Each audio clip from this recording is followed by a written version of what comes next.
Ladies and gentlemen, Assalamu alaikum once again.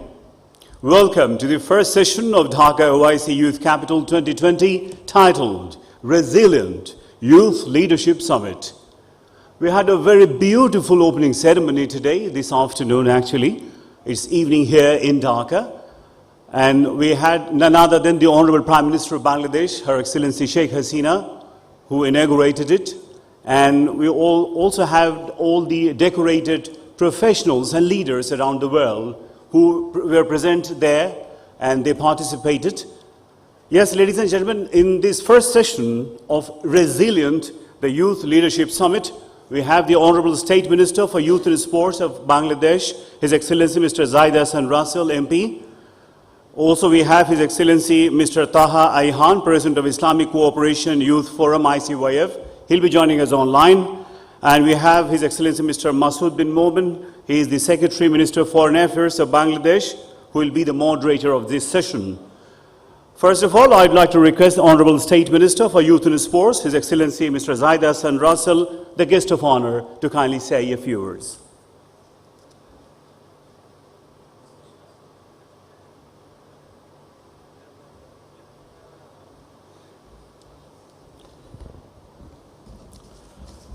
Thank you very much. Bismillahir Rahmanir Rahim. His Excellency Mr. Taha Ayhan, President of ICYF. Mr. Masood bin Momen, Honorable Secretary of the Ministry of Foreign Affairs, Bangladesh. Mr. Muhammad Akhtar Hussain, Secretary, Ministry of Youth and Sports, Bangladesh. Mr. Sheikh Fazle Fahim, President, Federation of Bangladesh Chamber of Commerce and Industries. Mr. Sudipto Mukherjee, Representative UNDP Bangladesh. Mr. Anil Chaudhary, Policy Advisor of HUI, ICT Division. Dr. Hamid Rashid, Chief of Global Economic Monitoring at the United Nations Department of Economic and Social Affairs, Mr. Abul Kalam Azad, Climate Vulnerable Forum Presidency Special Envoy, Dr. Sebastian Groh, Managing Directors, Soulshare Limited, Excellencies, youth delegates, ladies and gentlemen. Assalamu alaikum wa rahmatullahi wa barakatuh. At the outset, I would like to pay my deepest gratitude and homage to the greatest Bengali of all times, our father of the nation, Bangabandhu Sheikh Mujibur Rahman. The icon of youth as we have gathered here at the Dhaka YC Youth Capital 2020 event on the auspicious occasions of the birth centenary of the father of the nation. Ladies and gentlemen, I thank each and every one of you for joining with us here today. We are very pleased to be able to welcome you to the Resilient Youth Leadership Summit of the Dhaka YC Youth Capital 2020. Ladies and gentlemen, we have ministers, diplomats, dignitaries, and 250 youth representatives from YC member states and beyond at the summit here today. I express my utmost gratitude to the Honorable Prime Minister, Government of the People's Republic of Bangladesh, Her Excellency Sheikh Hasina, for declaring the inauguration of the Dhaka YC Youth Capital 2020. I convey my gratitude towards participants and contributors for being here to share their valuable knowledge and experience with us. Ladies and gentlemen, the summit is taking place today in participation with 250 global youth leaders who will connect with the expert panelists and participate in various day-long activities to learn and craft the strategy to build a resilient world. Particularly in the context of COVID-19 pandemic, the summit emphasizes the leadership, vision, ideology, imagination of the youth for construction and innovative, resilient and inclusive narrative to ensure a leadership position in the affairs of the world. So this program is particularly important in the COVID-19 and post-COVID recovery and reconstruction for an equitable global economic order. Ladies and gentlemen, we often hear that the youth are the future, but it's time we acknowledge that they are also the present and the most relevant stakeholders in building up resilience against COVID-19. We must ensure that the voice of youth are properly heard. They should be involved at every stage of policies and interventions, starting from the design phase through to implementation and finally monitoring and evaluation. To do it, we are going to establish a youth council to represent the youth of the country. Every year, we organize a youth summit where some international youth leaders are invited. Resilient Youth Leadership Summit aims to bring together those youth with promise for a better today and for a brighter tomorrow. Ladies and gentlemen, Bangladesh has made significant economic and social progress in recent years under the prudent leadership of the Honorable Prime Minister of the Government of the People's Republic of Bangladesh, Sheikh Hasina. Bangladesh currently has a population of 53 million youth who are the prime force for the nations toward fulfilling the targets set by our Honorable Prime Minister to become a developing country by 2021, achieve the Sustainable Development Goals by 2030, become a developed country by 2041, and finally realize the dream of building a Sonar Bangla, the land of gold. Ladies and gentlemen, I'd like to inform you that Mr. Shojib Wajid, the ICT advisor to the Honorable Prime Minister of Bangladesh, Sheikh Hasina, has played an instrumental role in introducing and implementing the concept of Digital Bangladesh, which seeks to transform the country into a technologically advanced nation by the year 2021. Mr. Shojib Wajid was the first Bangladesh to be selected as Young Global Leader for the year 2007 as an information technology specialist by the World Economic Forum.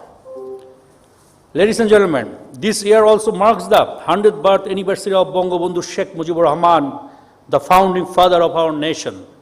Our Honorable Prime Minister emphasized that nobody in Bangladesh would remain unemployed in this Mujib year. But like the most countries, we have to also had a setback in the context of COVID-19 pandemic. To build resilience against the COVID-19 under the direction of our Honorable Prime Minister Sheikh Hasina, the Ministry of Youth and Sports of Bangladesh has taken some initiatives engaging the youth from Bangladesh and from across the world. One, to create self-employment and employment opportunities and skilled manpower, an agro and vocational training project has been taken for the village-bound youth. Two, under the virtual skill development project, online training programs on outsourcing and communicative language are under active consideration. Three, to create employment opportunities for the youth and for marketing of the youth product, an e-commerce platform, JuboPaikarisell.com, has been launched on 21st May this year. 4. Youth branding is another initiative of the Ministry of Youth and Sports. 5. In order to create self-employment and employment opportunities for the youth entrepreneurs, training on different categories is being continued. More than 300,000 youth will be trained every year. 6. In order to create awareness on social activism, we are offering some soft skill training to the youth throughout the country. Ladies and gentlemen, youth are the most affected in COVID-19 pandemic as they are the most active stakeholder in the society in terms of productivity, mobility and interaction. So this COVID-19 crisis is disruptive in terms of their lifestyle and prospects of their future. This crisis situation has opened numerous windows of opportunity for the youth to find alternative means in response to the COVID-19, especially for the more vulnerable communities and stakeholders in the society like the Rohingya refugees. The youth can play a vital role in building up resilience against COVID-19 pandemic through digital activities and by coming up with new ideas. I believe today's event is a great opportunity for the youth who are participating from all over the world to showcase their talent and to prove that they are capable to lead the world towards a better future for all.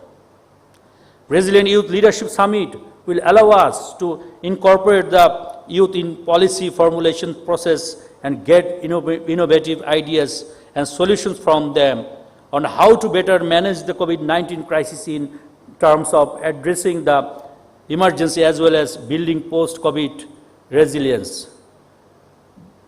But by introducing the participants to the displaced, persecuted Rohingya community from Myanmar, I believe that this event will help us building up a sense of awareness among the youth about the ordeal and struggle of the Rohingya community.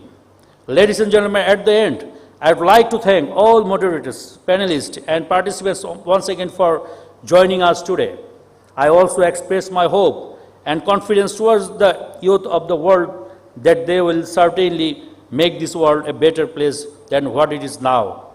Thank you all. Joy Bangla, Joy Bangabandhu, may Bangladesh live forever.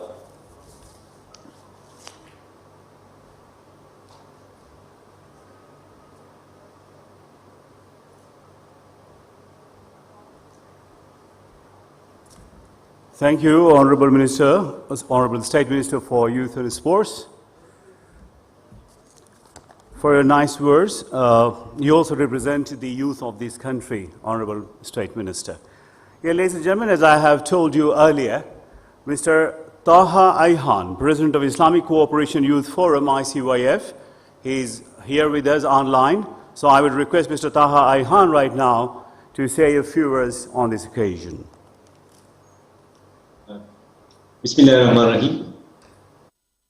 His Excellency Zahid Hassan Russell, State Minister for Youth and Sports of Bangladesh, His Excellency Harivar Bey, Dutch Ambassador to the Bangladesh, His Excellency Sultan Mukherjee, Resident Representative of UNDP Bangladesh, Mr. Sheikh Fazl Fahim, President and Federation of the Bangladesh Chambers of Commerce and Industries, Dr. Hamid Rashid Bey, Chief of Global Economic Monitoring at the United Nations Department of Economic and Social Affairs, Excellencies, distinguished scholars and delegates, ladies and gentlemen, and dear young people, are my brothers and sisters. First of all, there are many special guests with us today. Please accept my apologies if I have missed any names. Assalamu alaikum warahmatullahi wabarakatuh, and peace be upon you all. It's my pleasure to be part of this historical happening for Dhaka, the OIC Youth Capital, and it pleases me most to welcome you all to this unique event of the Resilient Youth Leadership Summit, themed COVID-19 Crisis, Youth and Technology in Building a Resilient Future. This Resilient Youth Leadership Summit is brought to you by the Islamic Cooperation Youth Forum, ICYF, and the People's Republic of Bangladesh's Minister of Youth and Sports and the Minister of Foreign Affairs. It's the first activity under the framework of Dhaka, OIC Youth Capital of 2020. Global youth leaders from 75 countries will participate in the various day-long activities to learn and craft the strategies for a resilient world, particularly in the context of this pressing COVID-19 pandemic. The Resilient Youth Leadership Summit from Dhaka, the OIC Youth Capital of 2020, has a valuable message to the world, that is to bring together individuals with a promise for a better today and brighter tomorrow, and then each life is accompanied with potential and promise. It is in the youth that this potential and promise is present and fulfilled.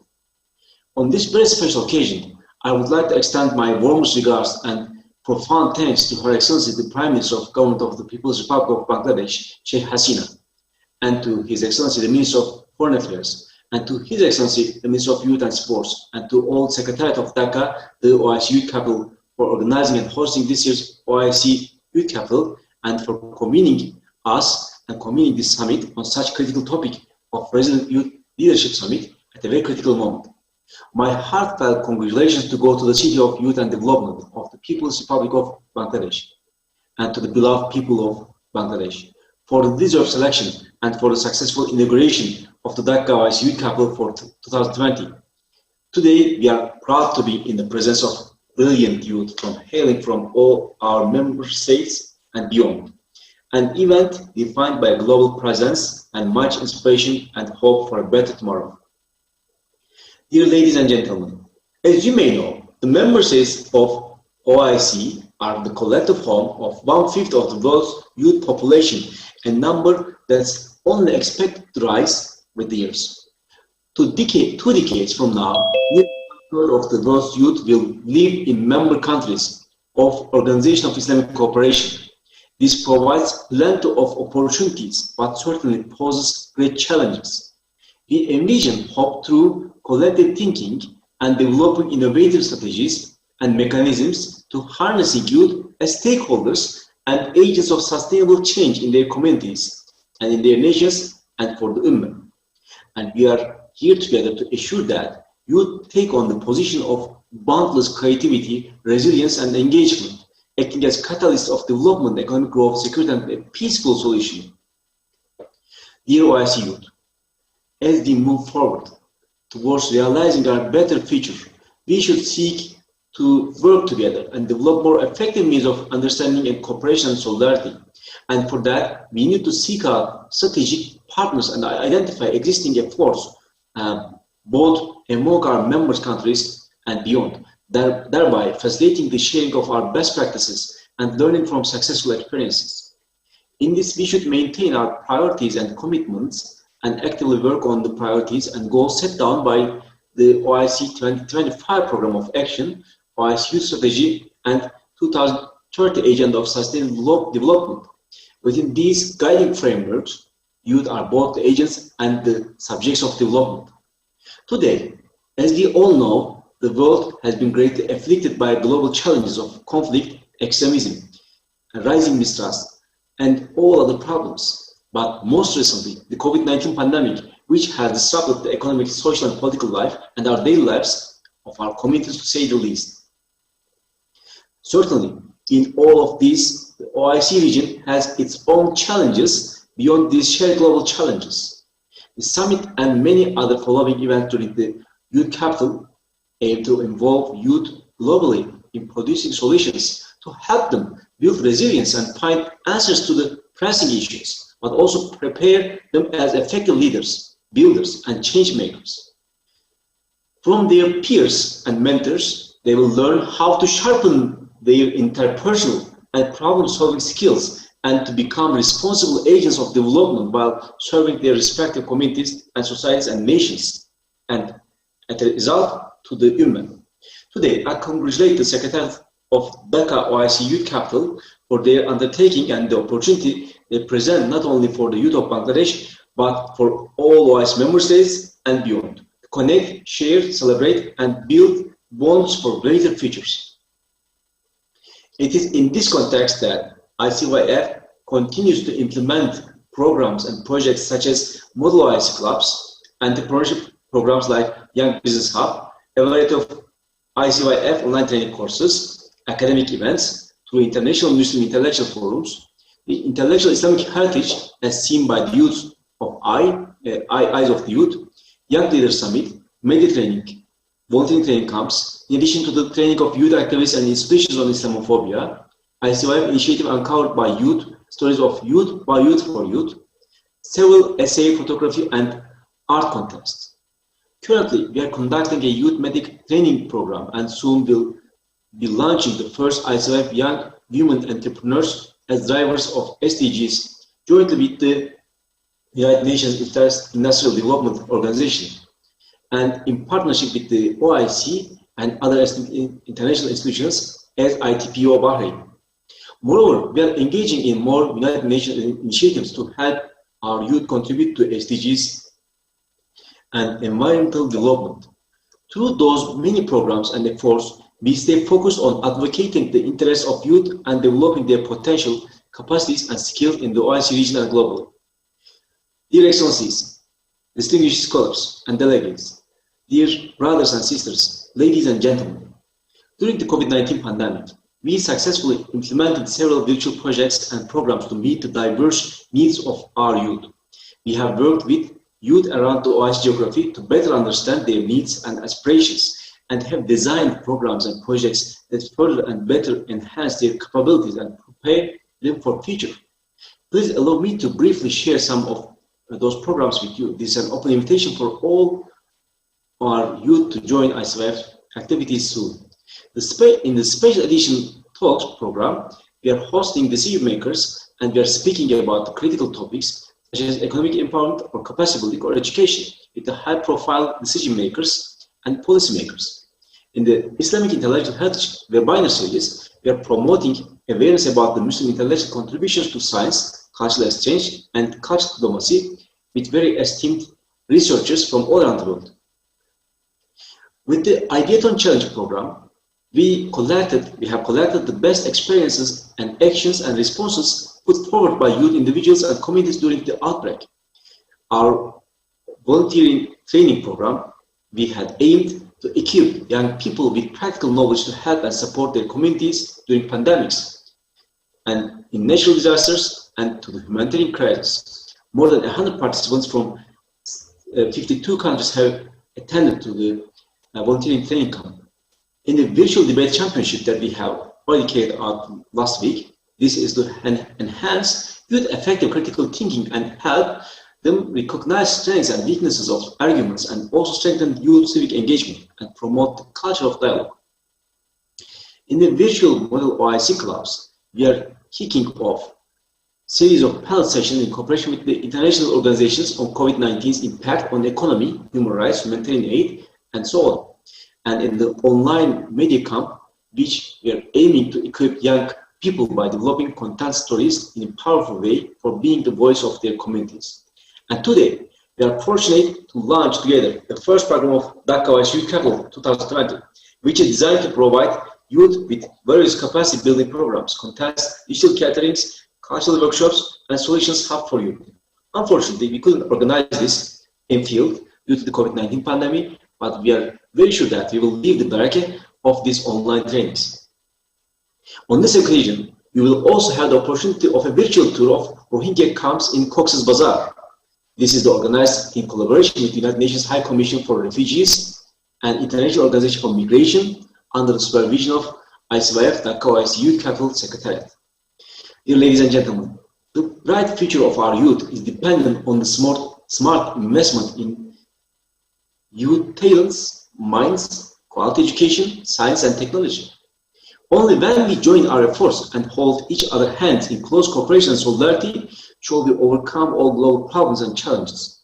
It is time for increased major cooperation and solidarity among youth in facing challenges. I urge our member states, our member organizations, and all the volunteers to increase youth engagement and facilitate their collaboration in the context of sustainable development and all that it entails in the field of science and education and entrepreneurship, grounding such efforts firmly in the principle of values of Islam, dialogue, peace, and justice, as we have witnessed during our investment summits that we have organized last year in Kazan, in Bahrain, in Istanbul.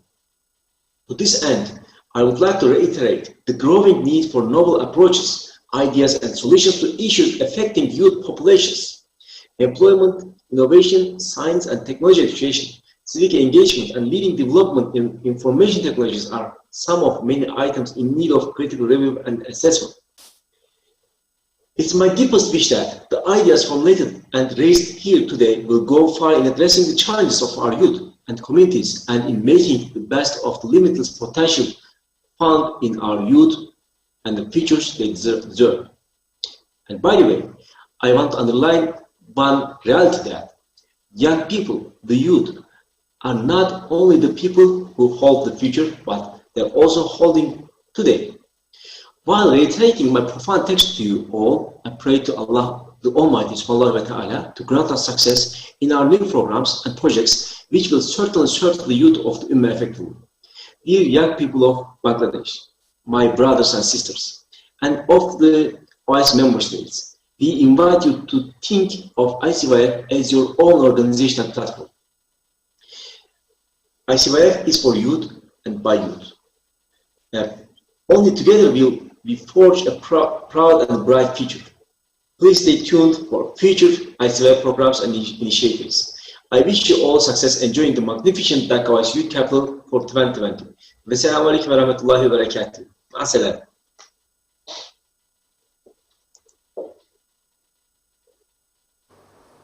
Okay.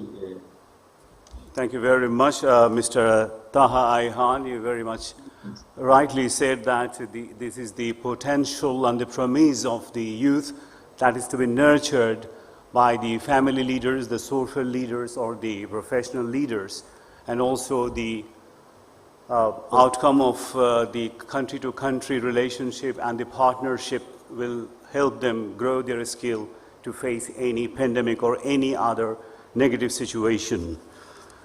Yes, ladies and gentlemen, I would like to request His Excellency Mr. Masood bin Momen, Honorable Secretary, Minister of Foreign Affairs of Bangladesh, who will be the moderator for this resilient session for youth leadership. He is coming on stage. In the meantime, I would request Ms. Amel of ICYF, who will talk about all the technical aspects and other technical issues. And after she finishes, sir, the floor is yours. Thank you so much. Sir. So dear participants, Assalamu alaikum wa rahmatullahi wa barakatuh, and welcome to the Resilient Youth Leadership Summit. I would like to inform you about some technical details and how to interact and ask questions in a written way. So you are kindly requested to write your questions and comments in the question answer box. And please don't forget to add your name and your country. We will collect all your questions to be submitted to our esteemed moderator and speakers. And I will be reminding you frequently. If you have any questions, kindly contact me directly via the chat box. Thank you so much. I wish you all the best. Thank you. Thank you, Mr. Imtiaz, and also our technical team, distinguished panelists, young friends, ladies and gentlemen. Good evening from Dhaka.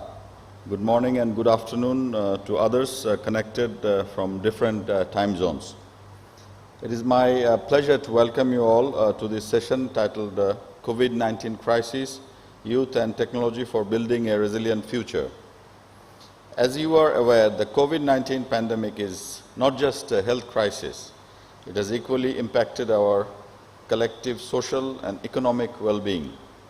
The pandemic has disrupted all aspects of our lives and livelihoods, that too for all groups in our societies. However, people of different ages are experiencing its effects differently. Though, in general, youth are more resilient to shocks, for many of them, COVID poses considerable risks. For example, youth's access to education, employment, disposable incomes, physical and cultural activities, all have already contracted significantly. These, if continued, can have long-lasting impacts on their future, as well as their physical and mental well-being. Therefore, we need to anticipate and effectively engage our youth more now. The world needs their energy, resilience, innovation, and leadership to successfully tackle all global challenges. Therefore, it is fitting that the theme of the Dhaka OIC Capital is Resilience for Parity and Prosperity. In Bangladesh, we have seen young people have sought innovative solutions during the crisis, solutions that are more person and care-centric, and solutions that incorporate inclusive and equitable growth, solutions that are driven by creating resilient communities. Young people's ability to innovate, empower, encourage, and engage during the crisis situation is what we would be exploring during this session. To begin our session, let me request Mr. Sudipto Mukherjee, Resident Representative, UNDP in Bangladesh, and followed by Mr. Anir Chaudhary, Policy Advisor of A2I ICT Division, to deliver their keynote speeches. Thank you, Secretary Momen. Excellencies, very distinguished participants this evening. I shouldn't say this evening because you could be in different parts of the world, so a good day to all of you. My young friends, my co-presenter, Anir Chaudhary, Salam Alaikum. Let me at the outset congratulate the Honorable Prime Minister Sheikh Hasina and her government for hosting the 2020 OIC Youth Leadership Summit here in Dhaka. And for me, this is a particular honor because in the last 3.5 years that I've been here, I have witnessed many impressive global events happening in Dhaka. Dhaka is progressively becoming the capital, not just the youth capital of 2020, but it's becoming the international event capital of the world. Now to today's theme, which I think is of extreme contemporary relevance. We are going through very unprecedented times. Young people make up for 1/4 of the world's population, which is the largest youth population in human history. This source of untapped strength is also growing in various OIC country member states. By 2050, youth are projected to make up almost 1/3 of OIC countries' total population. However, at a time when young people should be striving to reach all efforts, aggravating challenges and pushing them to become the world's lockdown generation. Well, the COVID-19 pandemic is disrupting every aspect of people's lives in an unprecedented manner, with many of its implications, such as confinement-related psychological distress and social distancing measures, affect all society. Different age groups experience these collateral socioeconomic impacts in distinct ways. In many countries, which is already in a process of gradual transition of government responses from immediate crisis management to the more medium-term socioeconomic recovery, several concerns are emerging, such as alarming increase in levels of youth unemployment and the consequences or related consequences for social stability, which have been mentioned by previous speakers. The implications of rising debt for issues of intergenerational nature, as well as threats to the well-being of youth and future generations. Let me also, in the particular case, because Rohingyas have been mentioned, and we know that this is a nation which is not only hosting them, but this is also a nation which actually has been a major earner of young Bangladeshis serving in different parts of the world. Let's take the case of migrants.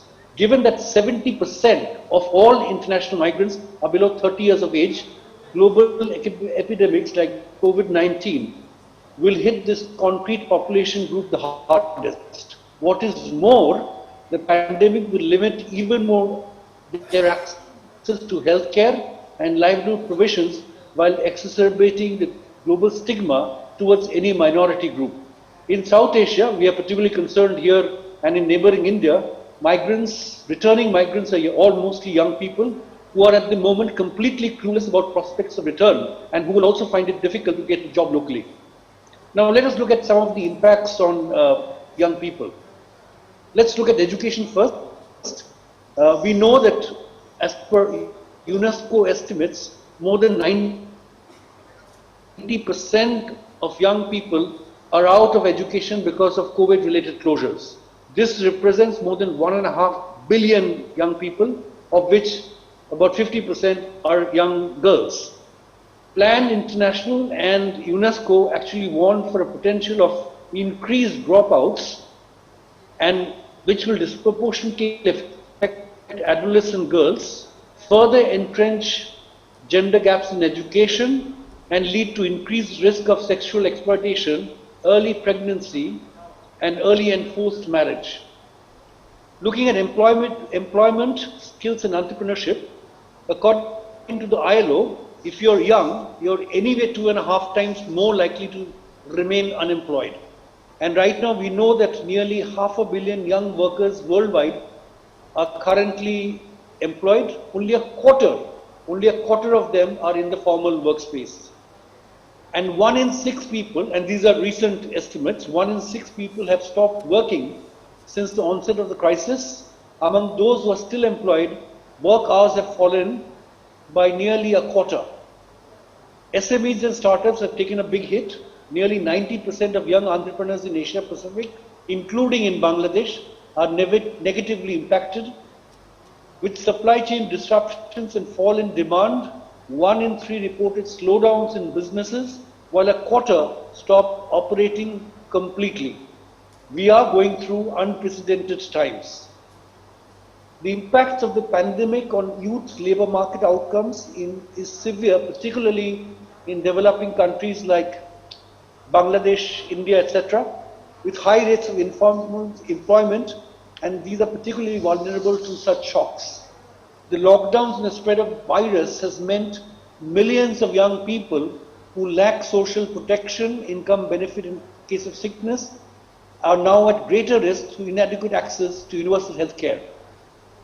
And while all sectors have been affected by the pandemic, those which are actually much more labor intensive and which basically are sort of employing more young people are more disproportionately affected. And again, with international and in many cases domestic air travel literally being off the air, and the advent of online tools like video conferences like this one, and we did hear earlier that even the next General Assembly of the United Nations will be held virtually. Global business trips have actually nosedived and are most likely to permanently decline post-crisis, with a significant knock-on effect on jobs in administrative support, in events, travel and transport. An increase in temporary and part-time jobs is forecast with little stability and benefits as companies become reluctant to return to full-time employment. We are going through unprecedented times. The COVID-19 crisis is reshaping the world of work and speeding the digital transformation across the world. We used to discuss about fourth industrial revolution and artificial intelligence, but while we were still thinking in February and March that it's still a few years before it will hit us really badly, it is already here. Remote work as well as online shopping, artificial intelligence, and automation is experiencing a boom. With the rise of automation and artificial intelligence, the nature of jobs is dramatically changing, and there will be a need to shift in how young people are equipped with the necessary skills and training. The need becomes more pronounced for young women in countries like Bangladesh. Only 25% of female university students choose to study ICT-related subjects, and only 13% from ICT backgrounds actually go on to join the workforce. The accelerated use of digital technology is also reinforcing existing challenges, especially for women. In Bangladesh, which is a country of more than 160 million people, a little over 100 million people use the internet, mostly using mobile networks. And yet, in terms of mobile gender gap, 61% of women own a mobile phone compared to 86% of men. So they anyway do not have equal access to technology. And furthermore, only 16% of women use mobile internet compared to 33% of men. But on a good note, and let's mention a good note, more and more young people today can quickly adapt to rapid changes. They're more tech savvy, well informed, and entrepreneurial.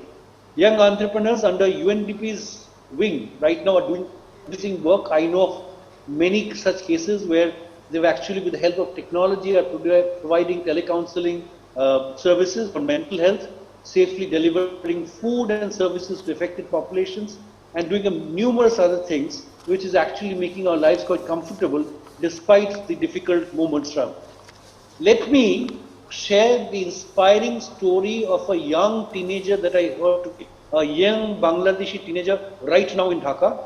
He met a like-minded friend of his own age in Portugal online in March 2020, and within weeks started conceptualizing, setting up something called Reach for Help. Look out for that name, Reach for, number 4, Help, a global volunteer-run initiative developing technologies to bridge the gap between people in need and volunteers who can help during the COVID-19 pandemic and beyond. And just a month from the launch, they've already got 8 full-time core team members and 300 part-time volunteers, and using open source technologies have developed an online platform working on streamlining and automating help requests, primarily food and medical supplies, for over 100 users around the world. And what is most striking is that while they started during a pandemic, these youngsters are confident to grow more and continue providing a platform to automate the logistics of helping people in need, whether it is during a crisis or during normal times. And this is an amazing, inspiring story.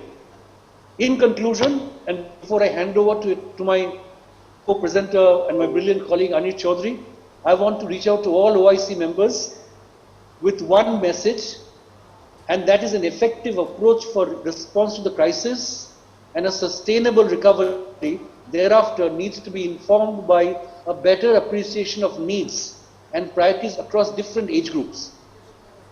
Building better requires decision makers to acknowledge generational divides and address them decisively in order to leave no one behind.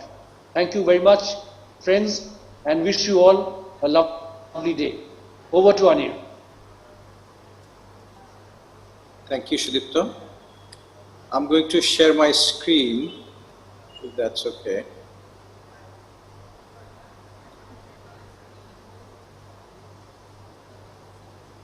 Is it possible? Can you see my screen? Everybody? Yes. We do.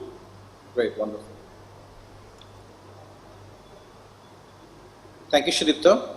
Honorable State Minister for Youth and Sports, respected ICYF President, His Excellency Foreign Secretary of Bangladesh, UNDP Resident Representative Sudipto Mukherjee, distinguished panelists, ladies and gentlemen, and most importantly, my young friends from OIC countries across the world from different regions and time zones.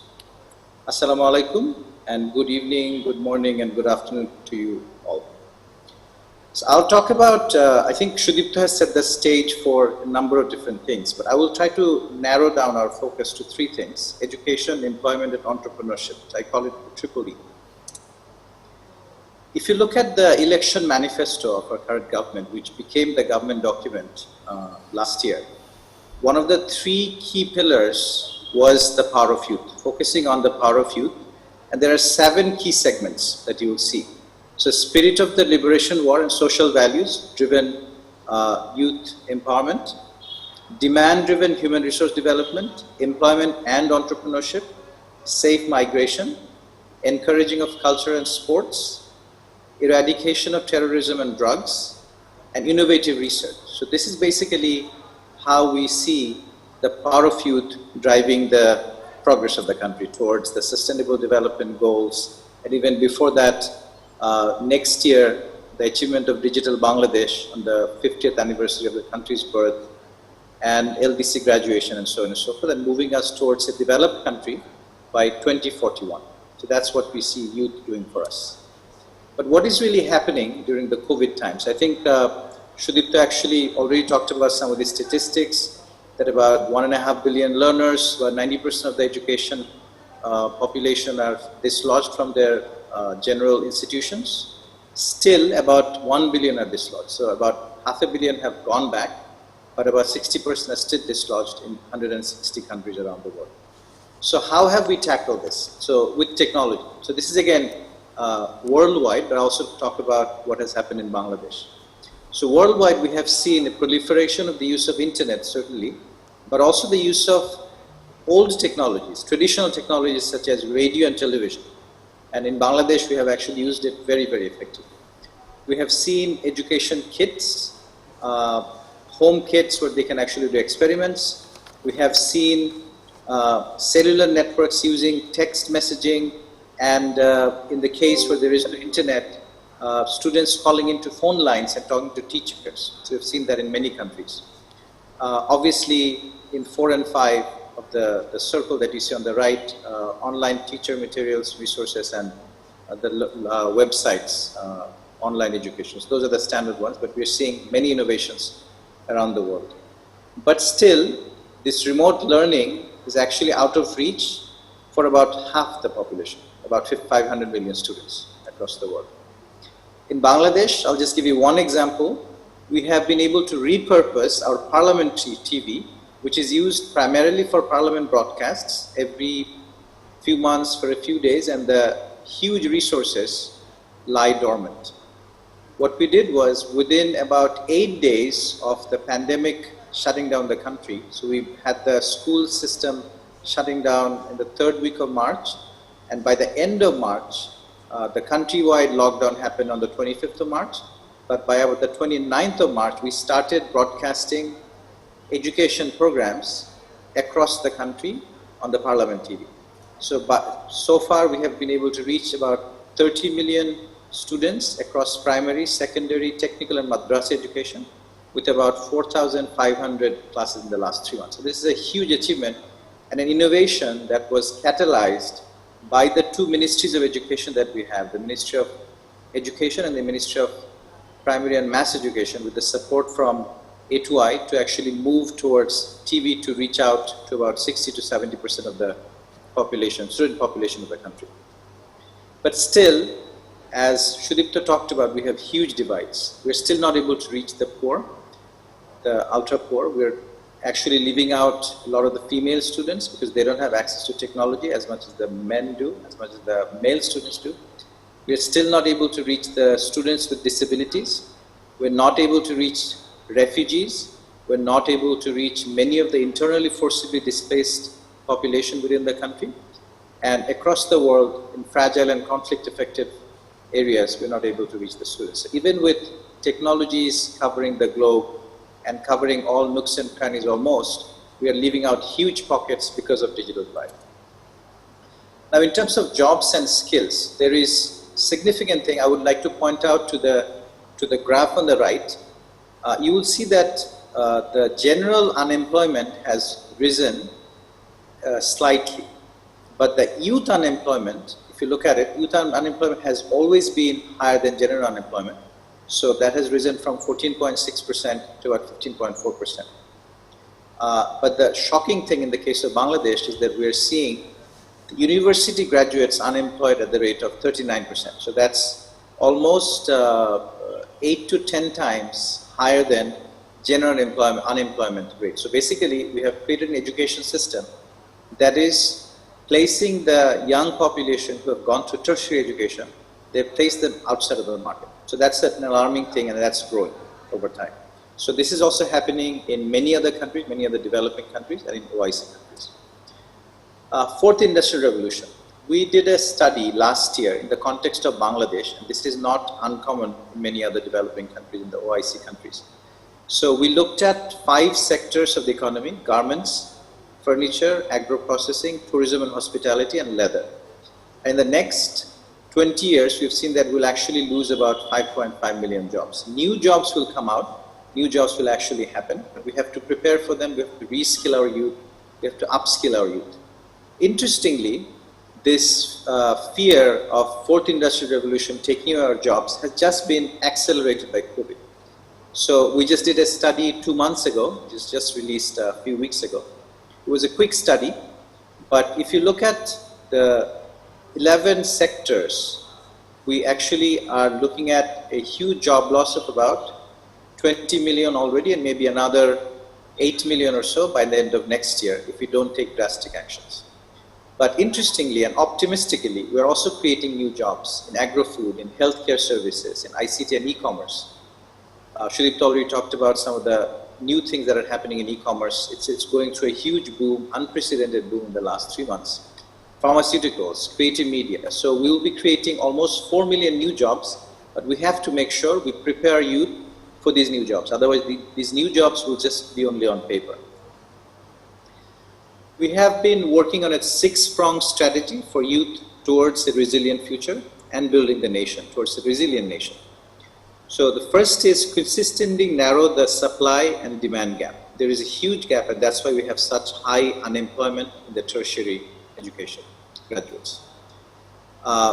Focusing on evidence-based policy making, so we're going to actually use a lot of predictive policy making, use a lot of data, what we call collective intelligence, to make our new policies and make them much more market focused based on evidence from the market.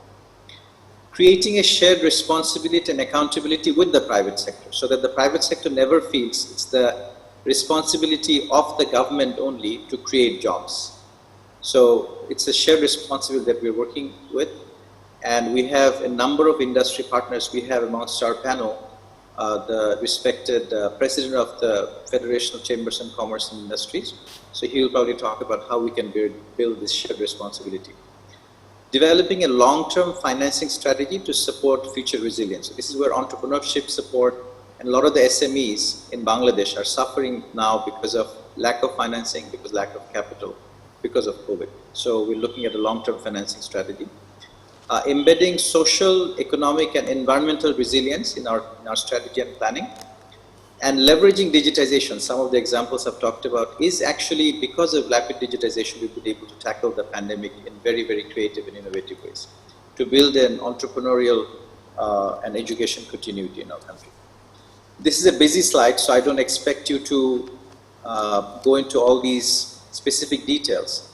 But recently we launched with UNDP Regional Innovation Center in Bangkok, launched by the Assistant Administrator of UNDP, the Future of Work Lab. And this is where we'll be seeing a lot of experimentation, a lot of ideas coming in from the private sector, from the government, and from the NGOs, and of course the academia. And this will give us some new insights for how we will be doing data-driven evidence-based policy formation, how we'll be doing social protection for our youth, how we'll be doing financing reform, how we'll be dealing with the migrants who are returning and how we need to reintegrate them into our workforce locally, and a lot of different things. A special focus will be on integrating and rejuvenating the small and medium enterprises and a rise of entrepreneurship and digital entrepreneurship within the country. We have a national skills portal that we have developed in collaboration with the National Skills Development Authority under the Prime Minister's Office, the ICT Ministry, A2I. And this National Skills Portal has served us well in the last few years but it will be repurposed, reshaped to make this a lot more demand-driven and resilient to new markets that COVID will actually reshape. This is an example of how we have launched last year with the Skills Portal about 50 fourth industrial revolution projects, and many of them are actually relevant in the COVID context. So about 27 projects are with about 20 industry associations, 16 projects with 13 ministries, and 7 projects with 2 public universities. And a lot of these have to do with data-driven decision-making, new kinds of skills that we are seeing across the board in many different sectors such as agro-food, light engineering, garments and textile, and tourism and hospitality. So these 50 projects will actually give us deep insight about the kind of policy formulation that we must have for our youth to become resilient. I end with 4 questions for the panelists.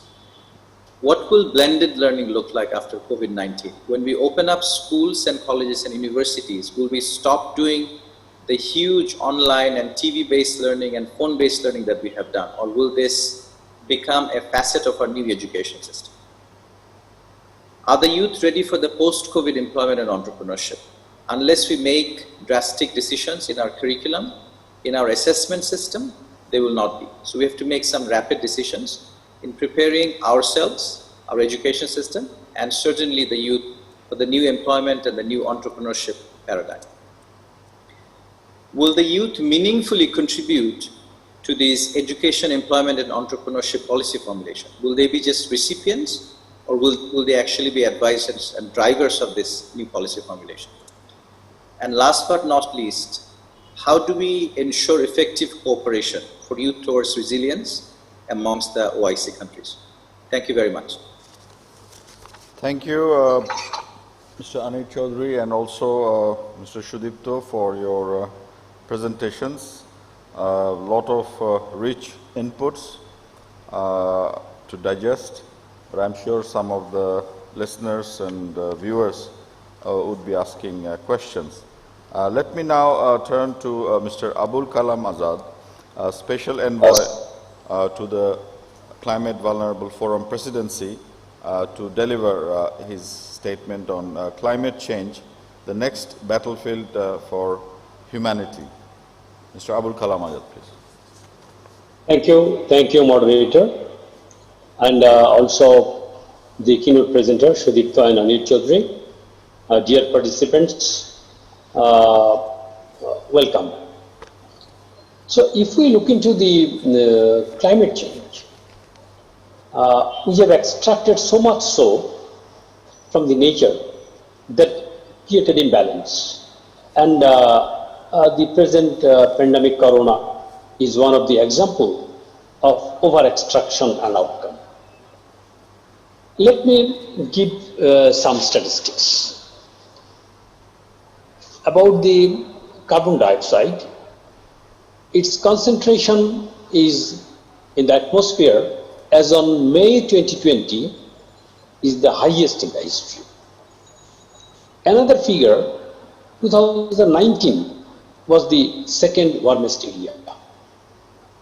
11% of the global greenhouse gas emission is due to deforestation. 800 million, there is 11% people are vulnerable.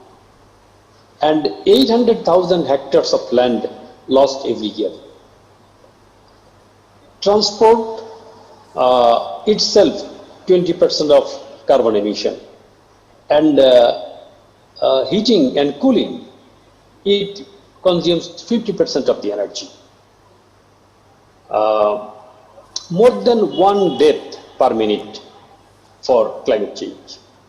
So these are a few figures in terms of the climate change.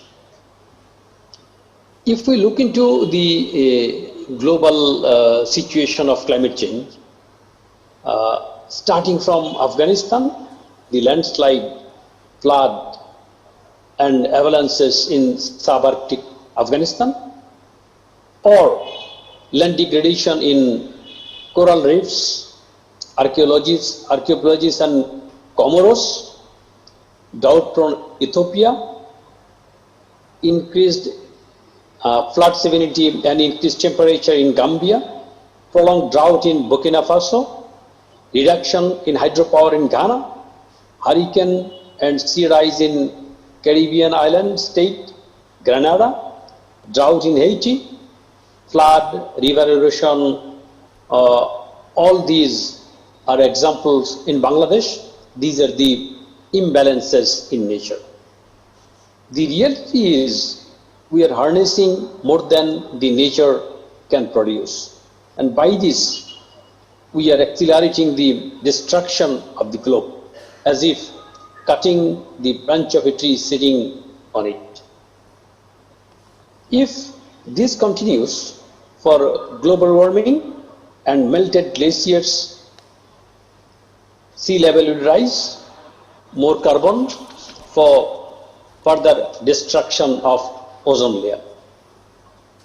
Ultimate result is more hunger, more climate migration, more health hazard like COVID, and much more salinity, much more joblessness, lack of natural balance. So many island states go underwater, more global crisis and war.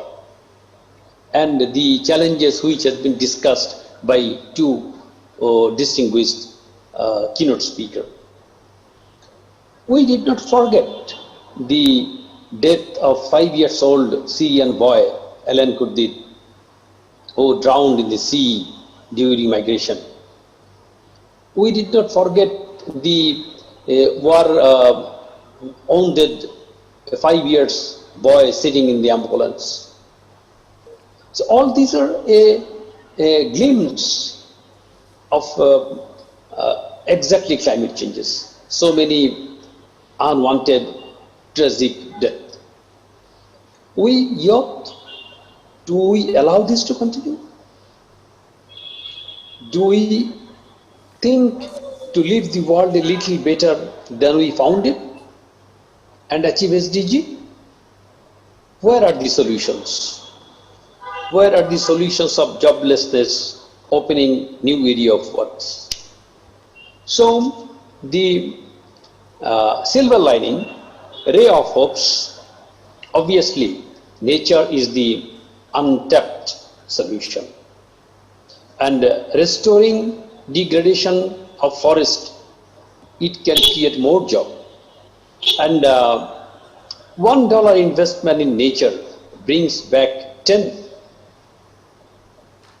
Also, the coastal low carbon ecosystem, it can consume 10%, 10 times of carbon stores. And save nature, it is the cheapest one. Just today, in Guardian, an article published by Ban Ki-moon, the former Secretary General, where he told, quote unquote, from catastrophic forest fires in California to rising sea level in Miami and devastating flood in Texas, these changes are a real and present danger. Our climate is visibly changing and the consequences will be disastrous for everyone, unquote. And the main challenge is to combat the 1.5 degree increase of the global temperature. So, in terms of the solution, the issues, Climate Vulnerable Forum, an organization of 48 climate vulnerable countries, and V20, from its creation, working with the youth, encouraging them to act for climate justice, and Global Center on Adaptation also identified youth engagement as one of the pillars for adapting with nature, with local-led action by creating youth adaptation network and bringing opportunity to raise voice for the survival. I will come to an end with the quotes In Quran, Allah said, God, and we have created there in everything in balance, and Allah don't like those who work beyond their limit. Pope Francis, he said, if we destroy creation, creation will destroy us. He also said, God always forgives, man forgives sometimes, but nature never forgives. And we have exploited nature too much. Mahatma Gandhi said, the world has enough for everyone's need, but not enough for everyone's greed. To change the globe, to cope up with the situation, to cope up with the skills, fourth industrial revolution, as Anir and Sudipto were telling, we need a political commitment. I believe you have heard the voice of Honorable Prime Minister Sheikh Hasina this afternoon, how strong voice she raised globally. We, the youth, need to work globally, maybe thinking locally, acting globally in this situation. COVID is with us. We need to live with COVID. And the question which has been floated by Anir, yes, the youth need to come up with their required skill to combat the COVID and the pandemics like more than COVID, which we have in Bangladesh, and youth need to work for forming the movement to save the nature, save the earth mother. Thank you very much. Thank you, Mr. Abul Kalam Azad, our special envoy, for his clarion call to the youth, not only of the OIC countries, but also the youth of the world, to rise to the occasion to combat the challenges of climate change. We have seen that many governments have resorted to or announced stimulus packages during the pandemic. Bangladesh is also no exception. Honorable Prime Minister announced approximately $12 billion stimulus package for various sectors in the economy to support the most vulnerable segments of our population. Let me now go to our next speaker, Mr. Sheikh Fazle Fahim, President, Federation of Bangladesh Chambers of Commerce and Industries, FBCCI, to share his thoughts on how this stimulus package may benefit our youth and the overall society. Mr. Fahim, please. Thank you very much, Mr. Moderator. All protocols observed. It is an honor to be joining this session on COVID-19 crisis, youth and technology for building a resilient future today. As we adjust to the next normal, we extend our cordial gratitude to Ministry of Foreign Affairs, Ministry of Youth and Sports, and Ministry of Youth and Sports, Bangladesh, and Islamic Cooperation Youth Forum for organizing the Resilient Youth Leadership Summit as the first event of Dhaka OIC Youth Capital 2020. Esteemed presence, the current COVID-19 outbreak is volatile, and its impact on socio-economic uncertainty on humanity beyond borders is clear to all.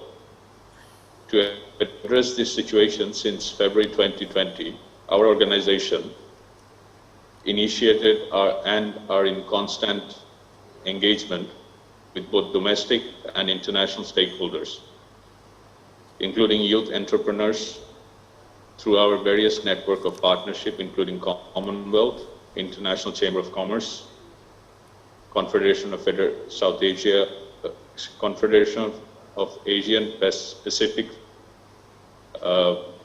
grouping of 28 countries, and South Asia, on COVID-19 stimuluses, recovery, and sustaining our economy.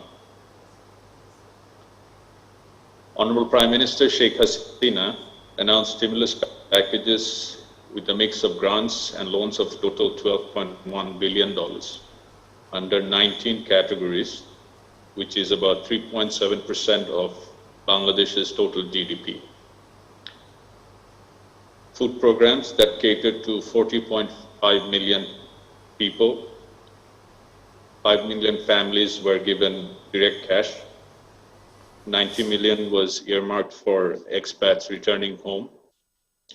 235.29 million for self-employment and micro and cottage level job creations through Polli Sanchoy Bank, Kormosongsthan Bank, Expatriates Welfare Bank, and PKSF. That strongly addressed the unemployment factor that has affected an estimated 8.7 million youth workforce in Bangladesh, including job losses in the domestic markets, who are to be subsidized for 6 months through food programs and cash incentives, and expat returnees from various countries employed.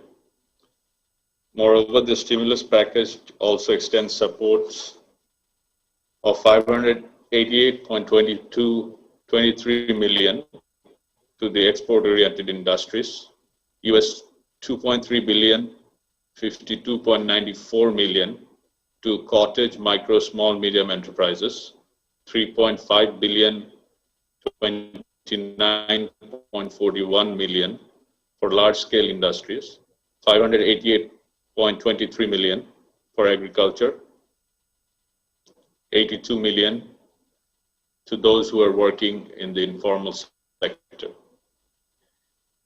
All these funds are revolving, and it should have an effect of 5 times multiplier in the economy. To address the above measures that I just shared with you, Central Bank have taken multiple quantitative easing measures through their monetary policy tools and instruments that have increased the liquidity in our banking systems. The first phase of intervention was non-fiscal measures, which were giving entrepreneurs and enterprises banking facilities to be not classified due to overdue of payments on the disruption of supply side. Second was the fiscal measures that the stimulus has brought in.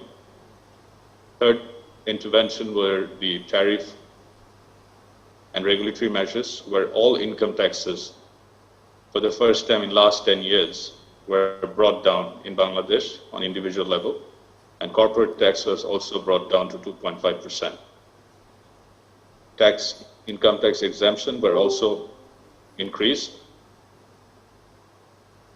for males, female, and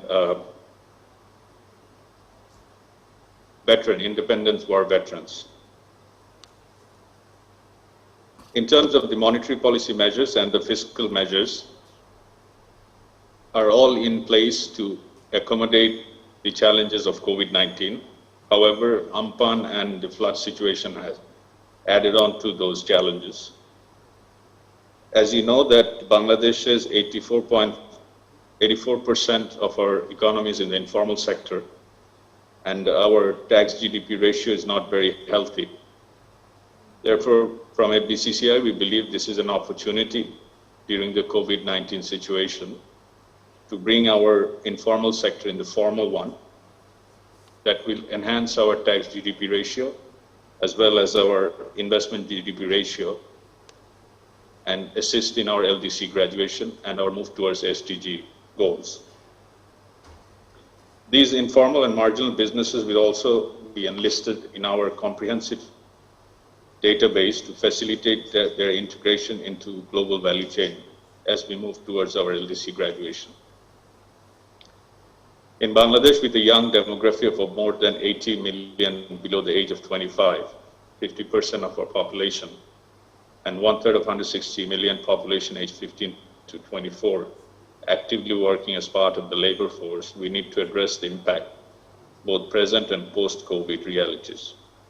In line with Bangladesh's current trajectory, complementing government's vision and SDG 2030, FBCCI formulated numerous projects through our Vision 2041 with a core focus on youth, innovation, startups, technology, and we have partnered up with globally top-rated institutes such as University of Toronto, Canada, and TVET institutes such as Seneca College.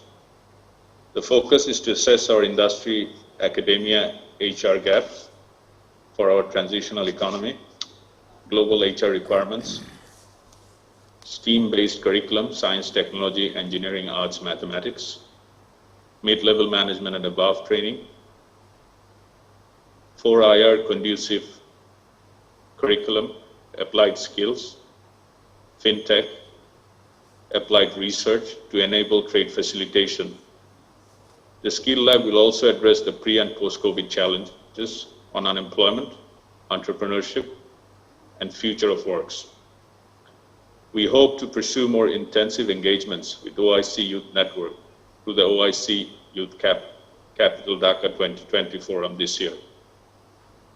In mobilizing FBCCI Tech C, FBCCI Research C, Alternate Dispute Resolution C, Skills Lab initiatives, OIC Youth Platform Forum would be a value addition to our initiative. This is a potential to also explore joint cooperation, joint venture partnership in developing a halal ecosystem in Bangladesh going beyond just food consumption to cover halal fintech, halal technology, and halal manufacturing practices. FBCCI looks forward to working closely with our new generation of leaders at the OIC Youth Forum to develop out-of-the-box initiatives to current and post-COVID-19 challenges. Once again, thank you very much, organizer, for having us.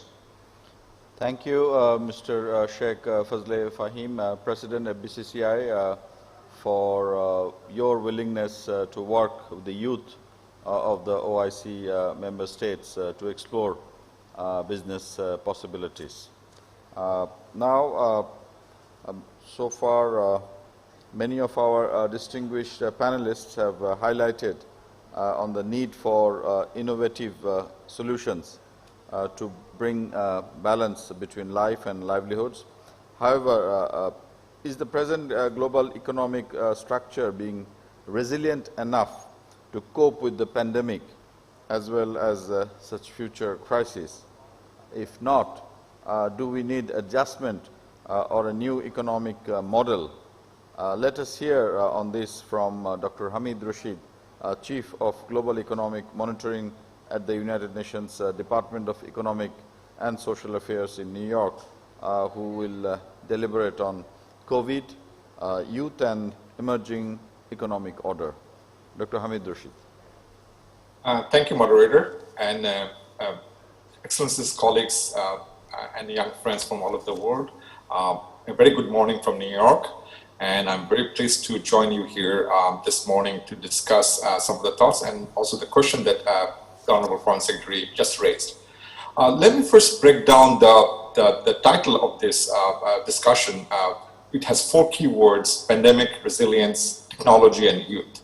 And I would address all 4, and in the process, I'll probably answer the questions question that came up.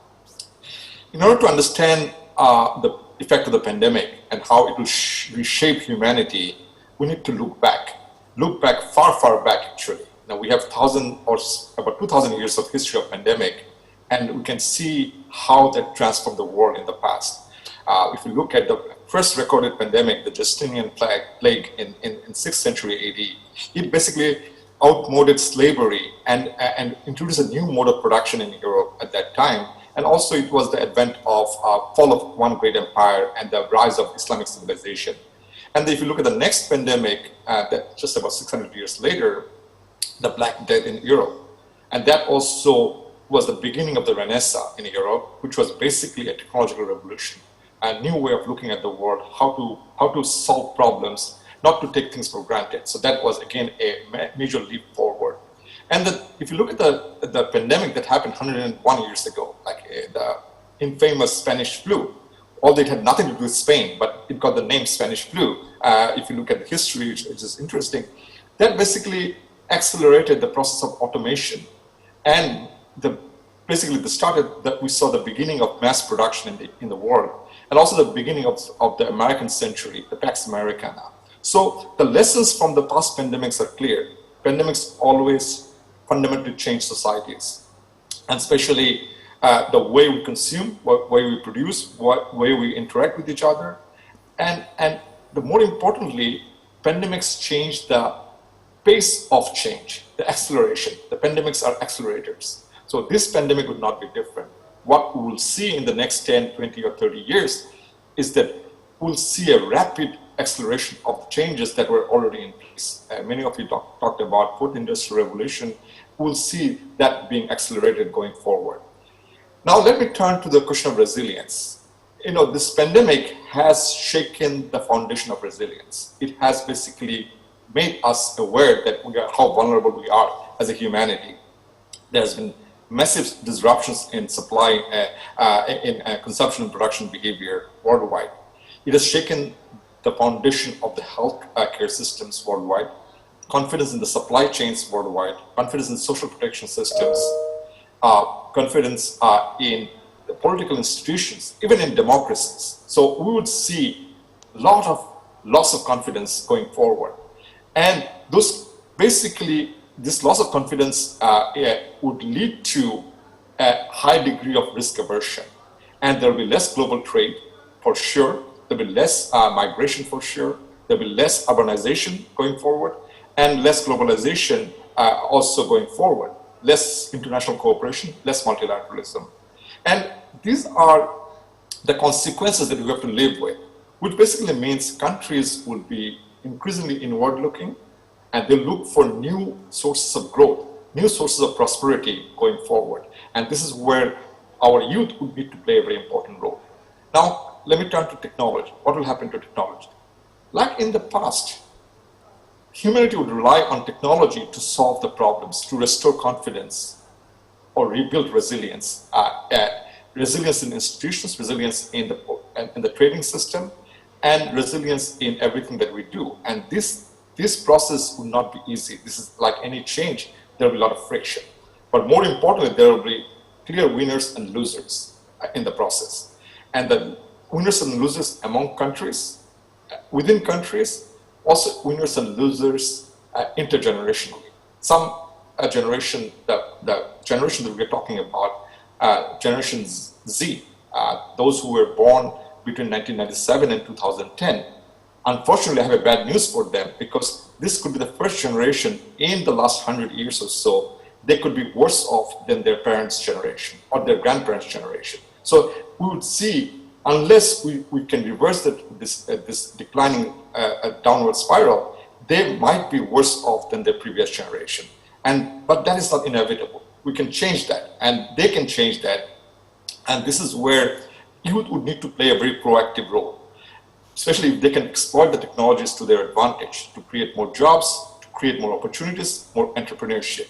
And in the past, the nature of technology would change going forward. In the past, most of the technologies were trying to solve the problems of cost. Cost minimization was the mind, the vulnerabilities that we have in mind. It's not enough just to minimize cost. We have to look at the issues of doing better with less resources. Mr. Azad talked about how we exploited the nature. So technology has to change in that direction. So what I see going forward, 3 types of technologies will emerge as the winners. And their youth can tap into those technologies to make sure they are on the right side, not on the wrong side. The first technology that would really have a lot of traction going forward are the risk mitigation technologies. Technologies that would allow societies to anticipate risk, analyze risk, and mitigate risk going forward. Early warning technologies. And there AI and machine learning would play a very important role. And this is where the youth can play a very important role to sort of hone their skills in those technologies. Second kind of technology that would be very important and which will see huge proliferation going forward are what is known as experience enhancing technologies. Meaning that that we are doing this panel discussion online, but how can we improve that? The virtual reality and augmented reality would play a very important role. We'll see more and more of those experience-enhancing technologies coming into play, so that what people are missing in terms of urban experience, missing in terms of a conference experience, whether you can compensate those. Like traveling would become more virtual, and a lot of things would become more virtual, and this is the huge growth potential in terms of tapping into those technologies. Finally, the resource optimization technology, not cost minimization. How do we minimize our carbon footprint and using the technology, leveraging the technology? Basically, how do we leverage technology to improve climate adaptation and mitigation? So now my final point is that what can the youth do, and what future lies ahead for them? In fact, many of the countries that are in the backwater right now, that are facing huge challenges, they can turn those challenges into opportunities. Large population, countries with large population, with large stock of data and large flow of data, digital data, they can really, with data would be the ultimate, basically, factor of input in the production processes. All the technologies that I mentioned, without data, without reliable data, without verifiable data, without cost-effective data, these technologies would not develop. And countries with large population, Bangladesh, Pakistan, Indonesia, Egypt, Turkey, with large population, with large stock of data, they would have a leg up in terms of advancing those technologies, because you would need to have access to data at the granular level, at the individual level, to shape, to mitigate risk for a community, for a society, for cities. But access to large data would be a necessary condition at best. We would also need to have the right kind of regulatory framework governing the data. We have to find a good balance between privacy on one hand. A lot of people would value privacy, but on the other hand, it's access. If we tilt too much in favor of privacy, that we may not have the data in a cost-effective way that can spark innovation. So it will be very important that we have the right regulatory framework to make sure that data are accessible and usable for the youth. And finally, there will be a transformation that the youth themselves have to come up with.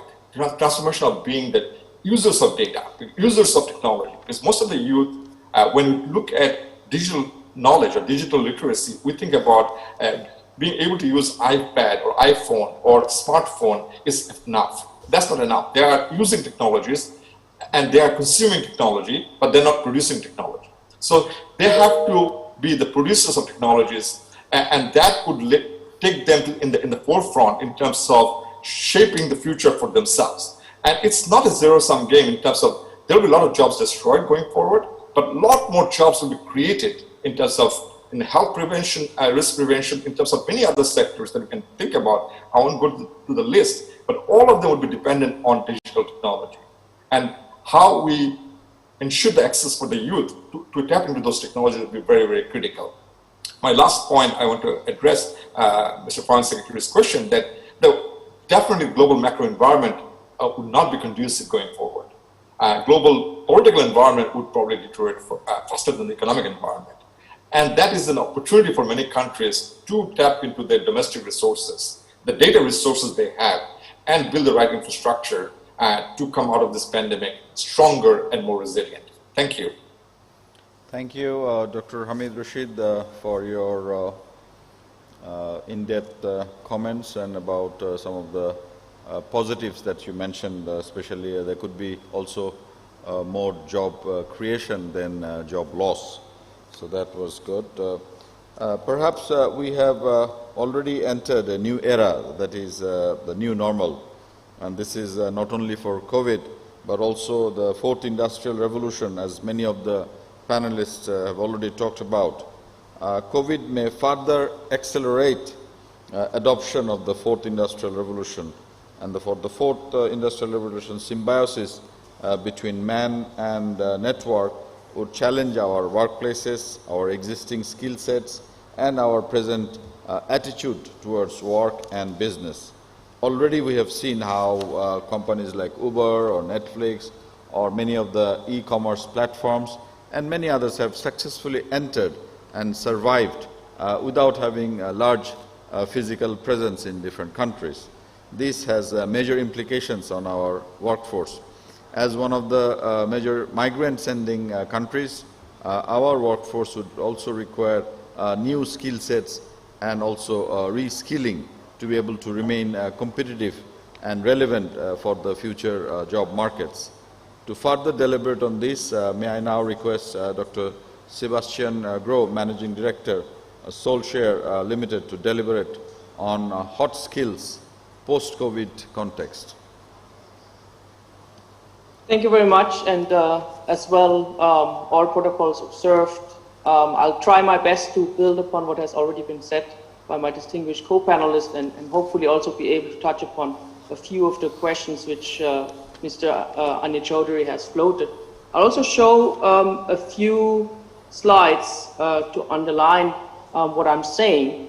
And I would like to stress the point, first of all, that last week I gave a small pep talk in a town hall at Soulshare, and the first question which was put toward me is, but sir, when does actually post-COVID start?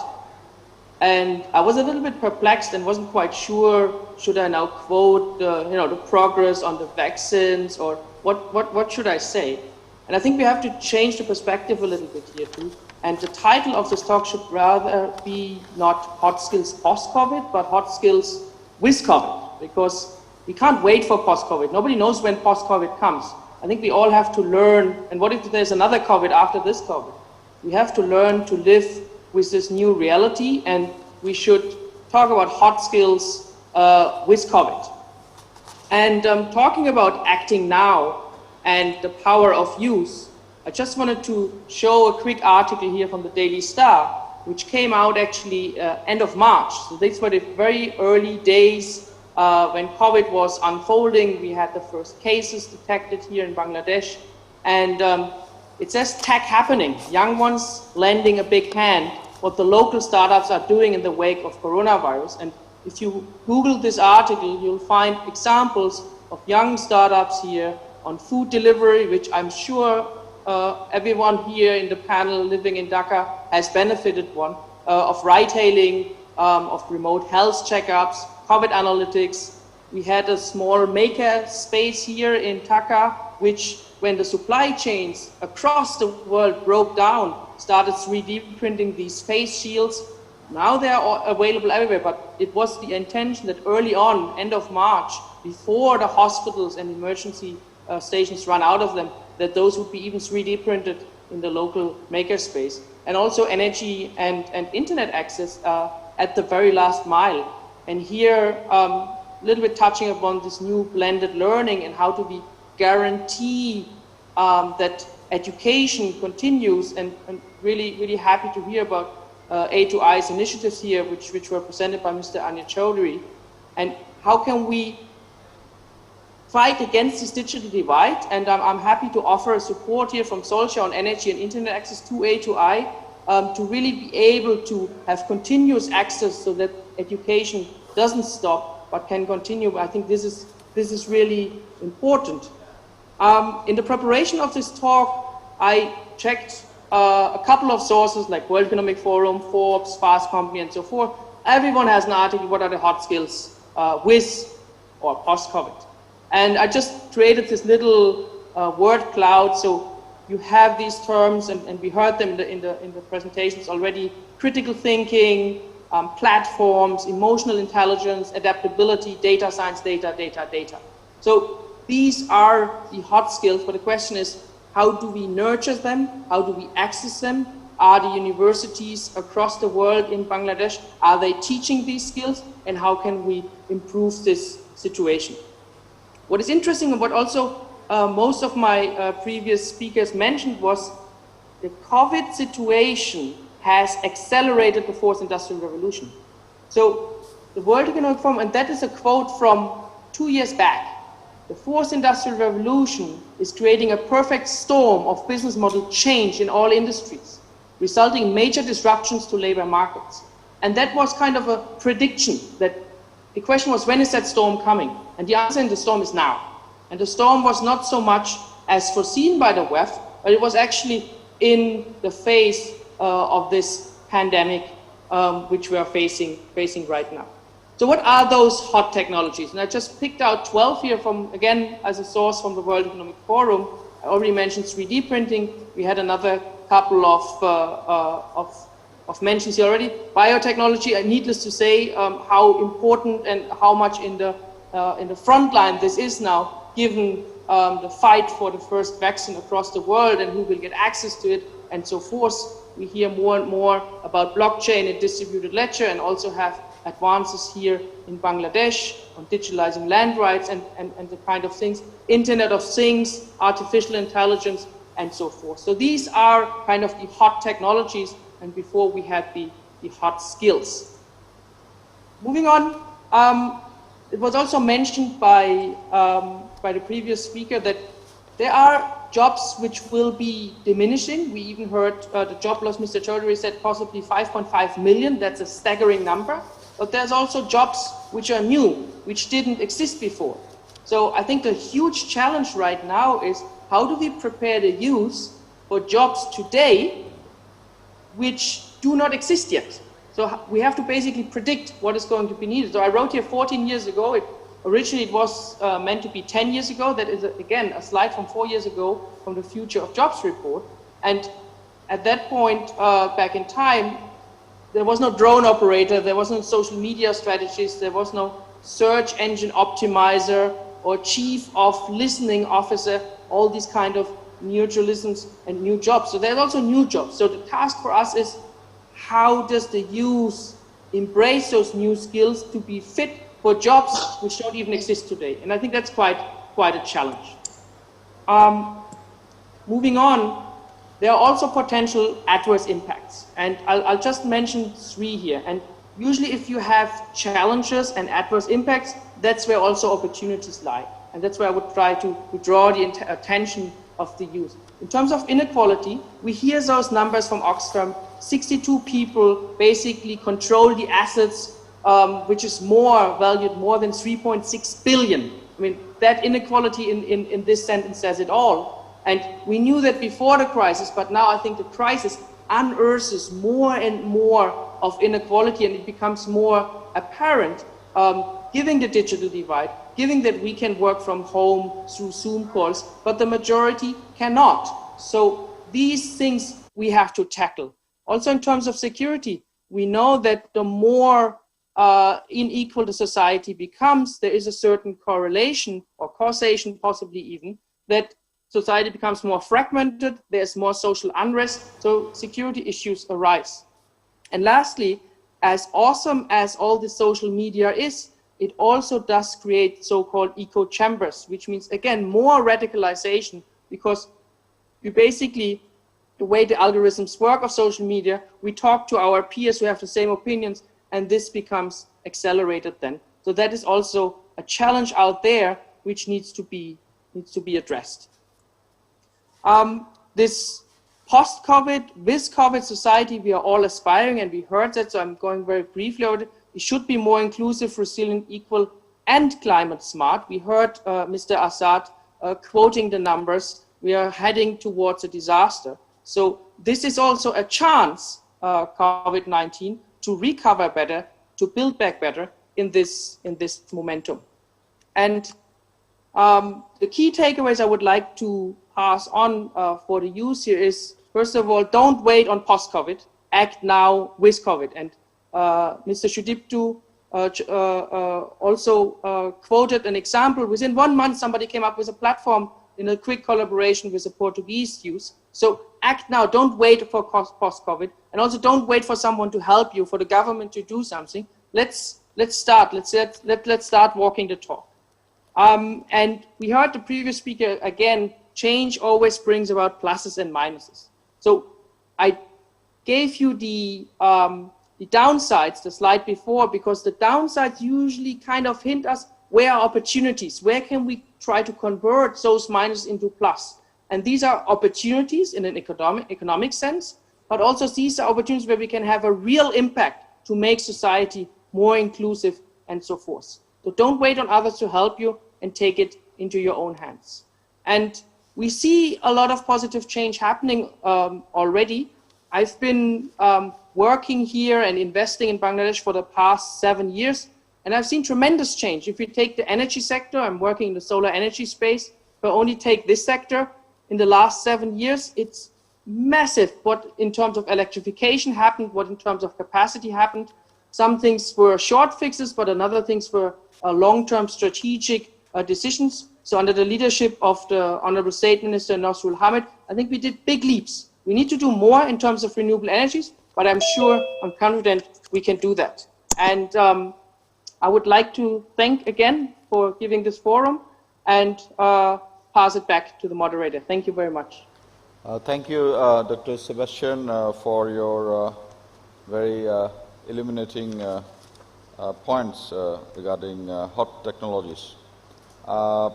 We have actually covered a huge area this evening, and mostly, of course, technology and youth and the resilience factors. And we have already received a number of questions for our panelists. So if we can directly go to some of them, because some of them are also overlapping. First is the question from Mana Ahmed from the United Arab Emirates. And his question is, how can we build a flexible future for technology in the event that some of the countries have difficulties dealing with technology?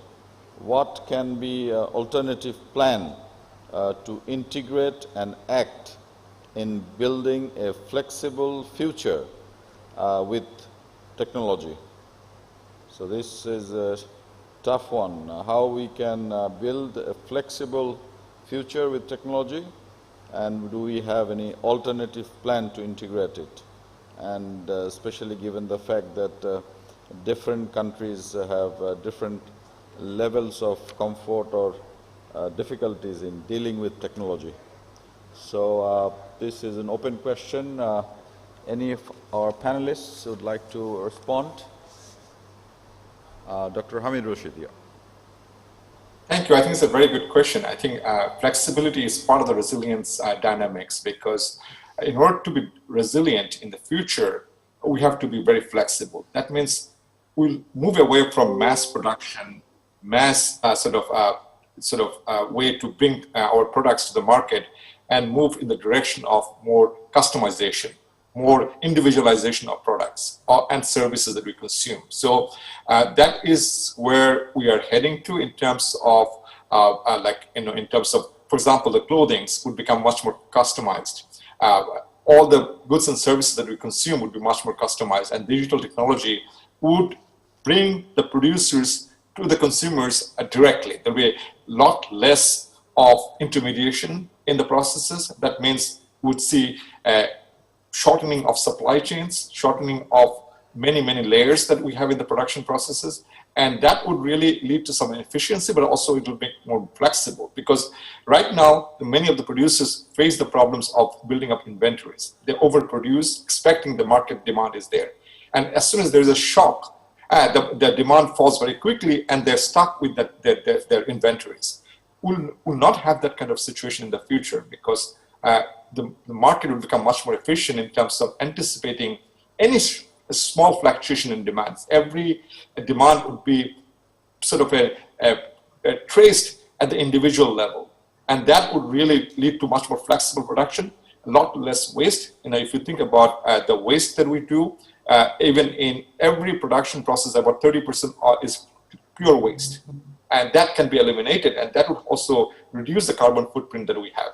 So I would like to put in place that the whole discussion on resilience actually is about flexibility, is about adaptation, is about customization. Thank you. Thank you, Dr. Hamid Rashid. The next question is actually pointed towards Mr. Sudipto Mukherjee, and it is by Kainat Kazi from Pakistan. How we can balance the gender equality in case of access to technology, and especially in women entrepreneurship? Interesting question, Mr. Sudipto. This is something that we've been sort of, we've been in most developing countries, we've been trying to, not just developing countries, this is an issue with developed countries as well. This is a global problem. How do you actually get, gender empowerment or women's empowerment on track? I think despite whatever sort of the concerns that we have, one thing we need to realize that globally the progress that we have made in the last, say, 20-30 years in terms of getting better gender parity, getting more women's empowerment has been remarkable. So there is reason for us to be optimistic that we are on the right track. Secondly, there needs a lot of political commitment to make this happen. And if you have a Prime Minister like Sheikh Hasina, I mean, just as an example, you can be reasonably assured that she will leave no stone unturned to make this happen. I think so. There's a lot of political commitment that is required to make this happen. The third thing which I would mention, I think, is that it requires a sustained dialogue between all development actors and a global solidarity which we need to happen. And I will go back to something that Hamid said. Very importantly, is about data. We have to make the right economic case to show that what the world is losing by not adequately empowering women. And I think, we've seen recent human development reports on this. We've seen, and we probably need to do more work in the context of Bangladesh. Actually, UNDP has invested in a lot of analytical works on this. And it clearly shows that there is an economic argument in all of this. And that economic argument is perhaps much easier to sell than anything else. This may not be the perfect answer, but I think I would think that we are on the right track, and we need to continue to advocate and also basically strengthen the hands of existing champions, including the Prime Minister of Bangladesh, who is a living sort of idol of what women can aspire to. Thank you. The next question is related to environment. I cite just one example, Honorable Secretary. Sir. I want to cite just an example in addition to the answer which has been given by Mr. Sudipto. You see, in Bangladesh, there is a digital center, Union Digital Center. In Union Digital Center, there is one male, one female entrepreneur. Objectives was not only the entrepreneur, but in Union Digital Center, the male and female, they are coming. As soon as we have put one female there, so all the ladies, women of that area, they are coming to this lady. And this is one of the glaring example that in the rural level, this Union Digital Center is working for the gender parity. Just a small example. Thank you. Thank you, sir. I have a question related to environment, so obviously I would request also you to respond, and that is from Udeshika Jayasekara from Sri Lanka. And the question is, does Bangladesh have a foresight analysis mechanism in identifying the threats and challenges of climate change? If not, what else the steps that should take to face climate changes in the world? Mr. Abul Kalam Azad, would you like Thank you. Thank you, Udeshima from Sri Lanka, for your brilliant question. You see, obviously, the artificial intelligence can be used for the future climate change, what might happen. But in Bangladesh, we have a plan for 100 years, which we call Delta Plan. From 2013, we started this plan. We finalized in 2018, the Delta Plan 2100. So we predicted what would happen in Bangladesh in 2030, 2041, 2050, 60, and likewise 2100. So the predictability we have in our country.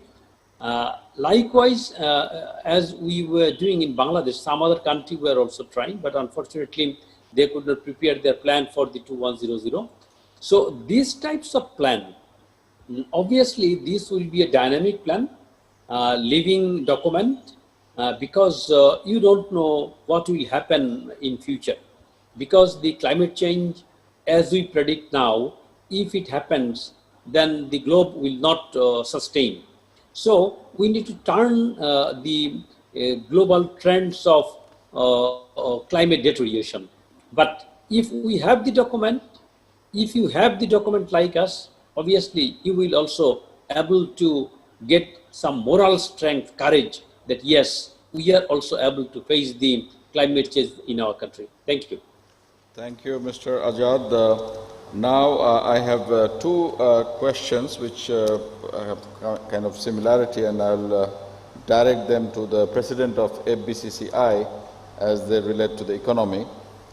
First question is Mehbiz from Bangladesh, and her question is how far will youth be able to contribute to the global economy in the coming years, especially with the lack of job opportunity and many losing jobs amid the pandemic. And the other question is from Hin Hitet U from Myanmar, and the question is entrepreneurship the best solution of our time to unemployment? What are other possible solutions to handle the costs of unemployment? So I thought these are two related questions, and if the Honorable President could respond. The first question was about job opportunities, I believe. Yes. I'm sorry, you broke up. You mind repeating the first question again? First question is, how far will youth be able to contribute to the global economy in the coming years, especially with the lack of job opportunity and many losing jobs amid the pandemic? Got it. Thanks. Thank you very much. We believe that in terms of the policy support in Bangladesh, it has been designed with Bangladesh moving towards middle-income country in 2021. But we have achieved that in 2018, and many of the objective of the policy support that are required for the youths to come into the workforce is in place right now. Irrespective of the job losses due to an economic downward trend, this cycle will turn around because of the stimulus that has been in place. And this year we would be able to, if we are able to sustain our economy with the interventions that has been given in multiple stages through the tariffs and the loans and grants, by 2021, Bangladesh's economy will start to recover.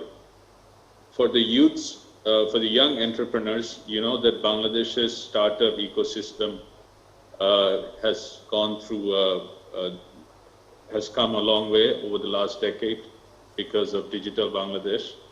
And it's not only the technology-based opportunities, it's also the conventional opportunities that are through self-employment. Throughout our rural economy, we are seeing that many are choosing to go for self-employment in the agro-processing, agriculture, distribution, trade logistics, e-commerce, and many areas where cottage micro enterprises are employing 5 to 10 people. So the youth have great opportunities still in Bangladesh. As I said, that our economy is still 84% in the informal sector.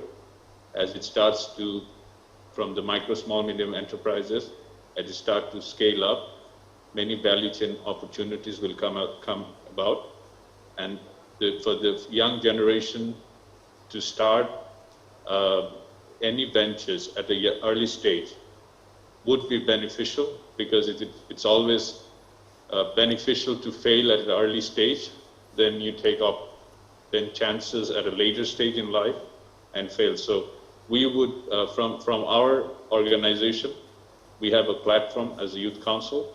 So if you are an aspiring entrepreneur, please get in touch with us. We have a program that might be of help to you. On the second question, shall I repeat? It is always better. Okay, you got it. Is entrepreneurship the best solution of our time to unemployment? What are other possible solutions to handle the costs of unemployment? Well, unemployment is a reality in an economic situation that we are experiencing now. Irrespective of all stimuluses and all interventions that the governments across any borders can come up. But self-employment is also an option. There are opportunities as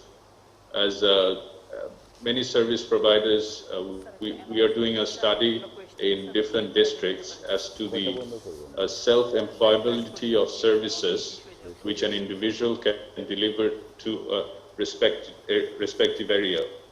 Like the government's policy of digital centers, these are opportunities in various verticals of service deliveries where local entrepreneurs, instead of going into looking for a job, they can initiate their own business. There are policy support from the central bank for such entrepreneurs to go get funding without collateral. There are also new alternative financing options that are coming up in Bangladesh, such as venture capitalism, even though these are more targeted towards tech-based investments. But talks are going on to funding or as angel investors through a pool of angel investors for young entrepreneurs with products and services that are scalable. Because our banking system is still going through a transition where access to funds are not that easily accessible, even though the restructuring is underway. So, of course, in addition to getting a job, self-employment is definitely an alternative, but job loss doesn't mean the end of the world. I'm sure as there are job losses,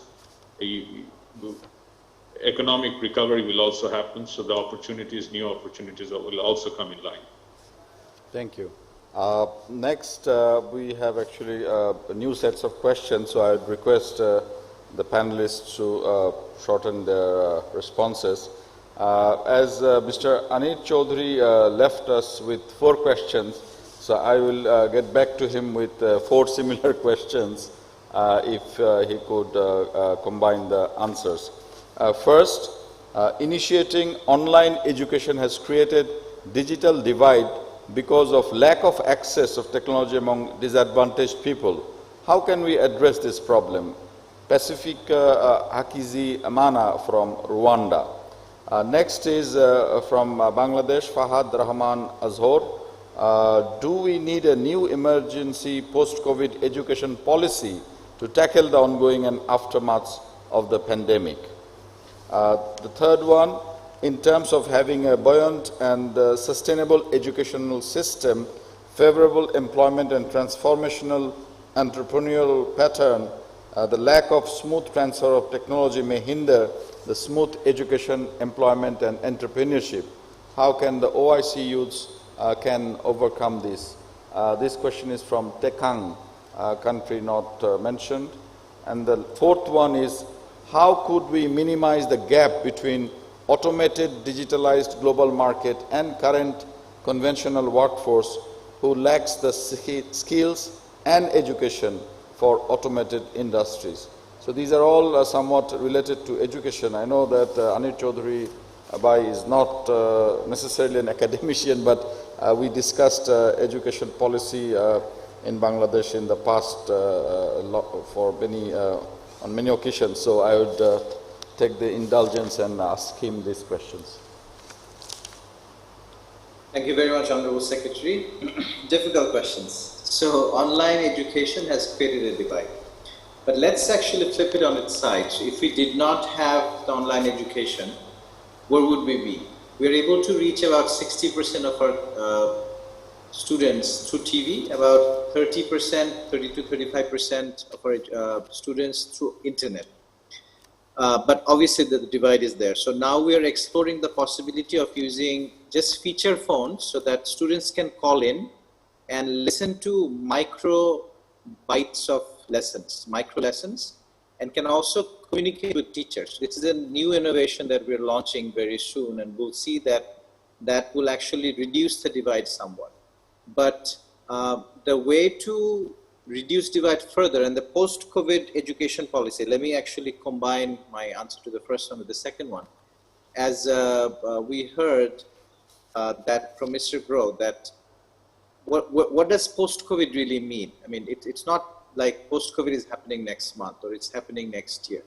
We may have to live with COVID for some time.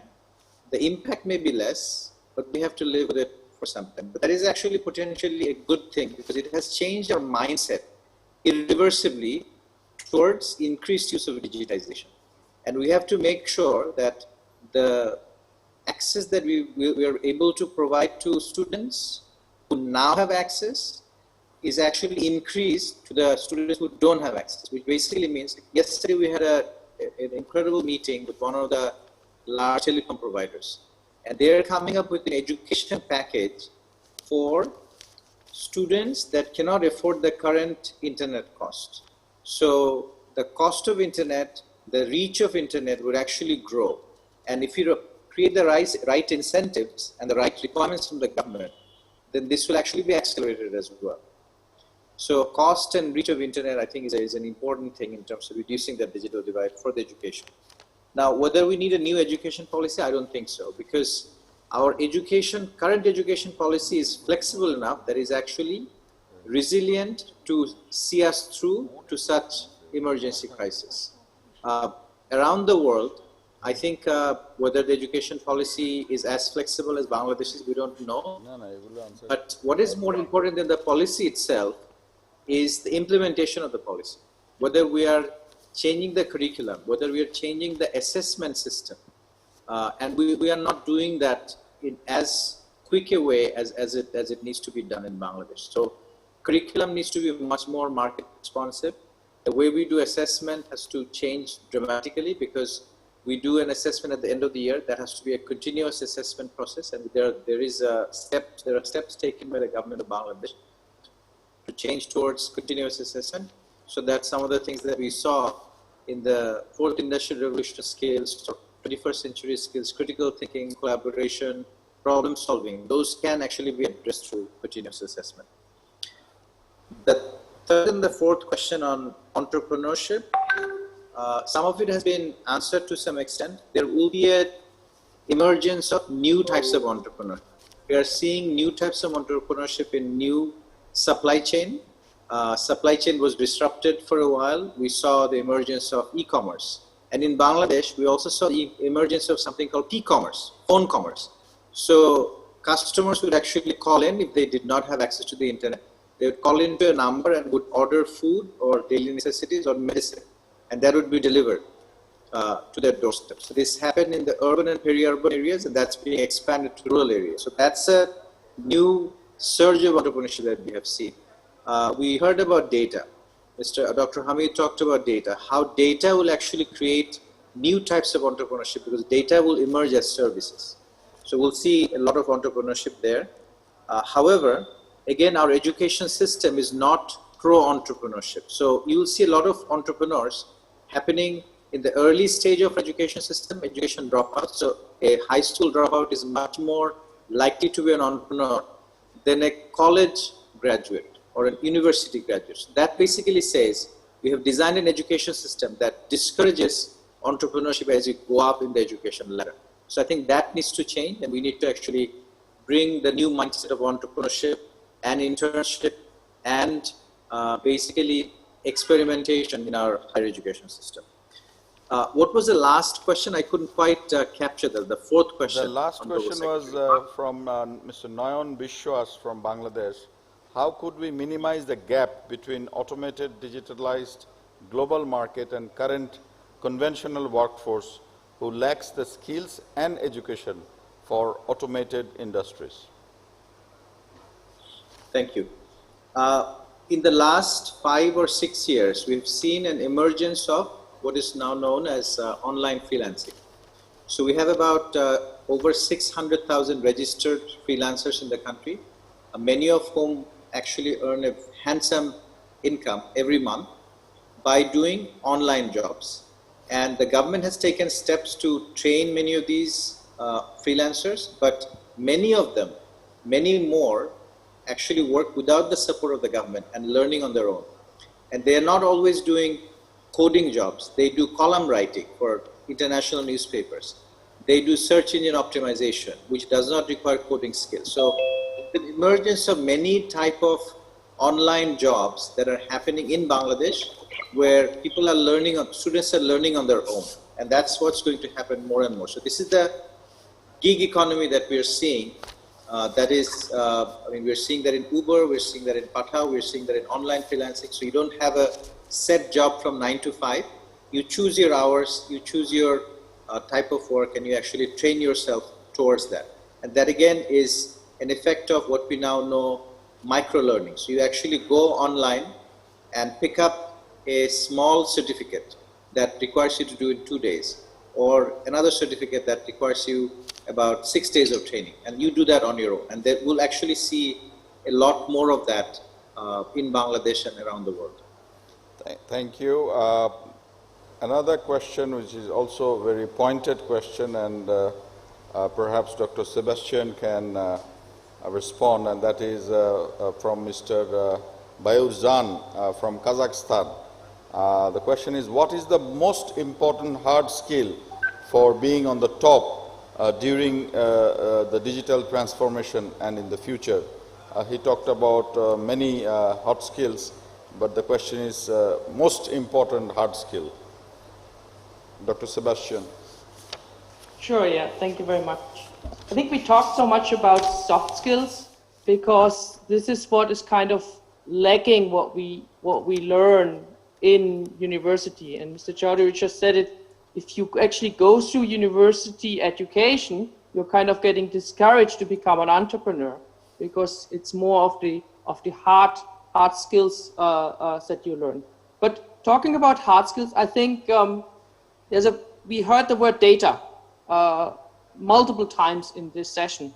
So I think it's geared toward if we hard skill as training to become a data scientist, or a data analyst. I think these are things which are very strongly in demand. There is a list by the World Economic Forum actually what kind of jobs are most likely to be replaced by automation and what kind of jobs are not being replaced. And unfortunately, the jobs, or not unfortunately, but as a response to that, the jobs which require the highest degree of soft skills are most unlikely to be replaced. That's why all the emphasis on the soft skills here and less on the hard skills.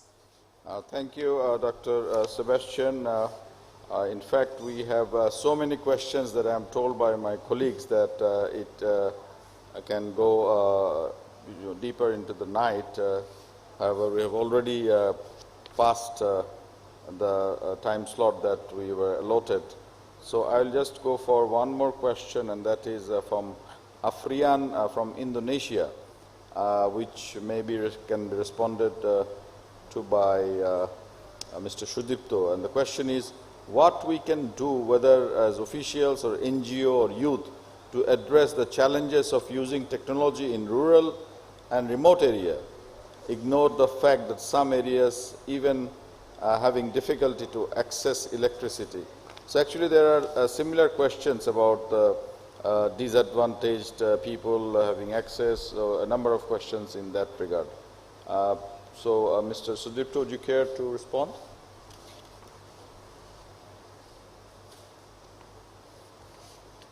You there? Yeah, probably Ani Chaudhary is better placed to respond to this question.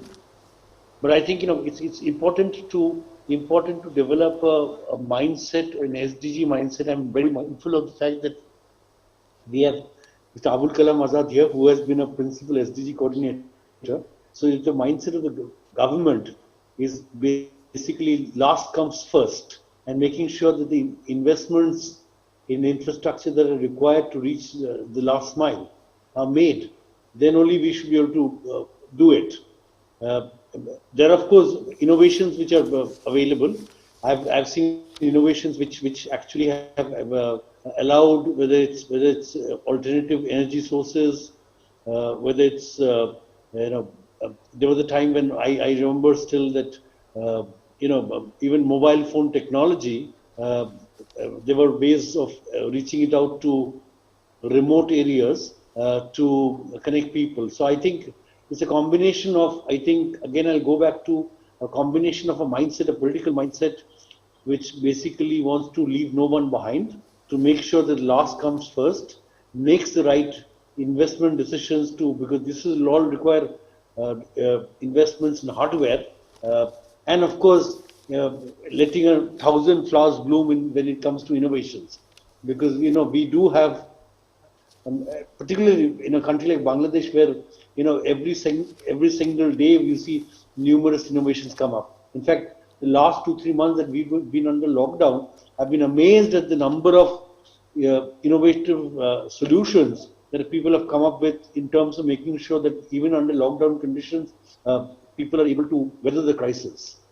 So again, I don't have the perfect answer, but I would defer to Anir to supplement.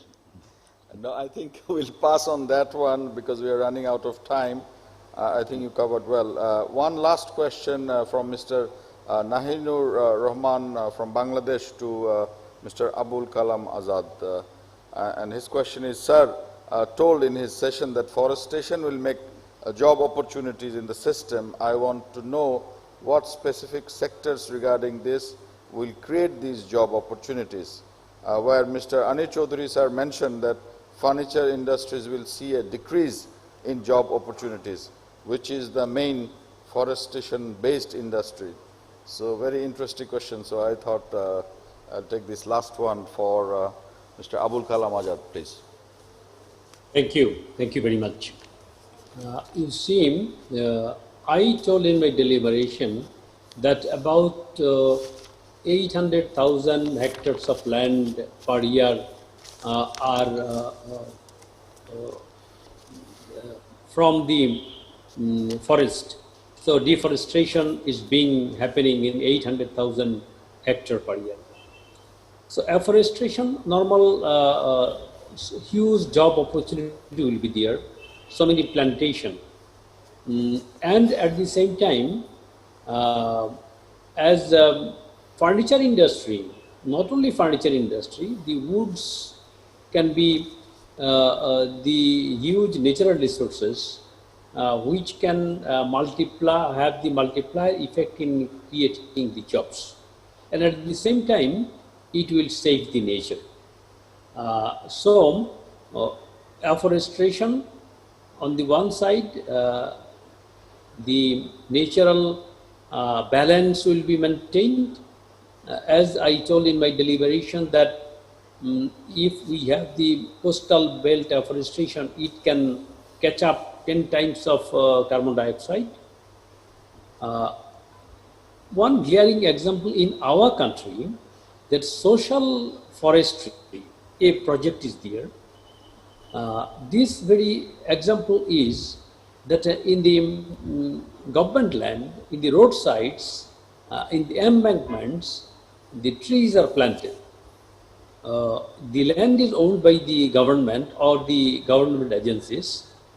This afforestation is being done with the support of the forest department, but take care is being done by the local people. Huge job is being created. After 10 years, these trees were cut down, and a lion's share is given to the beneficiaries, the local level people. In this way, nature is conserved and a huge job has been created. Thank you very much.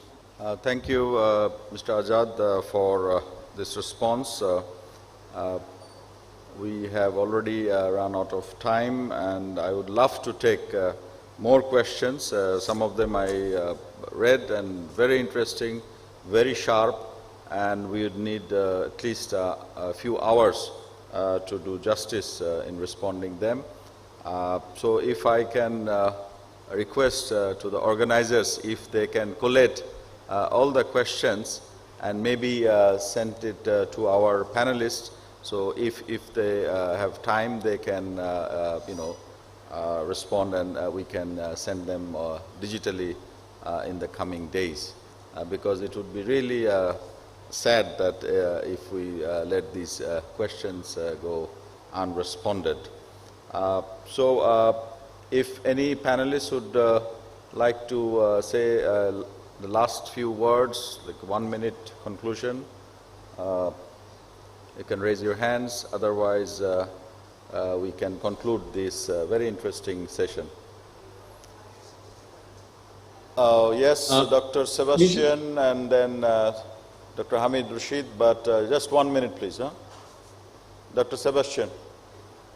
Yeah, I'll try it with less than 1 minute. Just to add on to the flexibility requirement for resilience, and also how we get these last miles, especially now that funds are getting short. I think the key is decentralization. And decentralization automatically means resilience. And we see this in this, when Amphan hit the south of the South Bay of Bengal, the national grid went down, but the solar microgrids were all up and running. That is a key characteristic of decentralization. I think in these times now, we should focus more on that. Thank you very much. Dr. Hamid? Yes, very quickly, my last word would be that while we look at the digital economy and the opportunities there, we have to look at it as glass half full, and also we have to look up the value chain, not the downstream. And what I mean by that is that when you talk about digital trade, e-commerce, and these are all already done. Where we need to go in terms of future is the higher value added in terms of anticipating demand, tracking demand, and being able to predict what the demand would be in 3 days' time or 5 days' time. Amazon and others are already doing that, and there's a huge opportunity for developing countries also to develop that kind of skill set that would create a lot of jobs and also create prosperity. I would end there. Thank you. Thank you. Mr. Anil Chaudhary? One of the things that was done incredibly well in Bangladesh is bottom-up development. And as far as bottom-up digital development is concerned, we've already heard the story of digital centers as talked about by Mr. Abul Kalam Azad. So at a time in 2009 and 10, when we did not have enough internet access across the country, we decided that we would start from the villages. And that has made a big difference, because now we have digital centers in every union council of the country, 4,500. And those have created jobs, 10,000 digital jobs, and then more. They have created 4,500 bank branches supporting the social safety net, and it's creating new form of e-commerce. So focusing on the bottom with digital skills, with digital infrastructure, and the right type of business incentives will actually create these micro-entrepreneurship. These are all businesses, by the way. They are hosted in government offices, but they are run as businesses by entrepreneurs. So focusing on the right digital entrepreneurship at the very bottom of the totem pole, at the very bottom in the villages, I think is the right way to go, as we have evidenced it. Thank you. If I don't see any more hands, I would like to thank all our distinguished panelists for being with us. It's late in night in Bangladesh. You must be very tired. But again, thank you very much. And one thing I cannot miss before leaving, and that is I could not agree more with our president from FBCCI. This issue is very dear to my heart, and that is the tremendous capacity, absorptive capacity of our rural economy or agricultural sector. So in these difficult times, we see again how resilient the sector is, and and we are hoping that you know, in the coming critical sort of days ahead of us, especially when the hundreds of thousands of migrants workers would be returning, then this agricultural sector and the rural sector will have to absorb a big quantity of these incoming groups of vulnerable population. We have a couple of announcements. That is session 2, our virtual Rohingya camp visit will commence at 1600 hours GMT plus 6 tomorrow, that is 28 July. And session 3, Rohingya case in ICJ, Road to Accountability and Justice at 1930 hours GMT plus 6 tomorrow also, that is 28th July. Again, before concluding this session, there will be a virtual tour and talk on Rohingya crisis and a promo video that would be there. So good night to all in Bangladesh, and good afternoon, and again good morning in other parts of the world. Thank you very much for being with us and remaining very engaged, at least in terms of asking interesting questions. Thank you very much. Good night.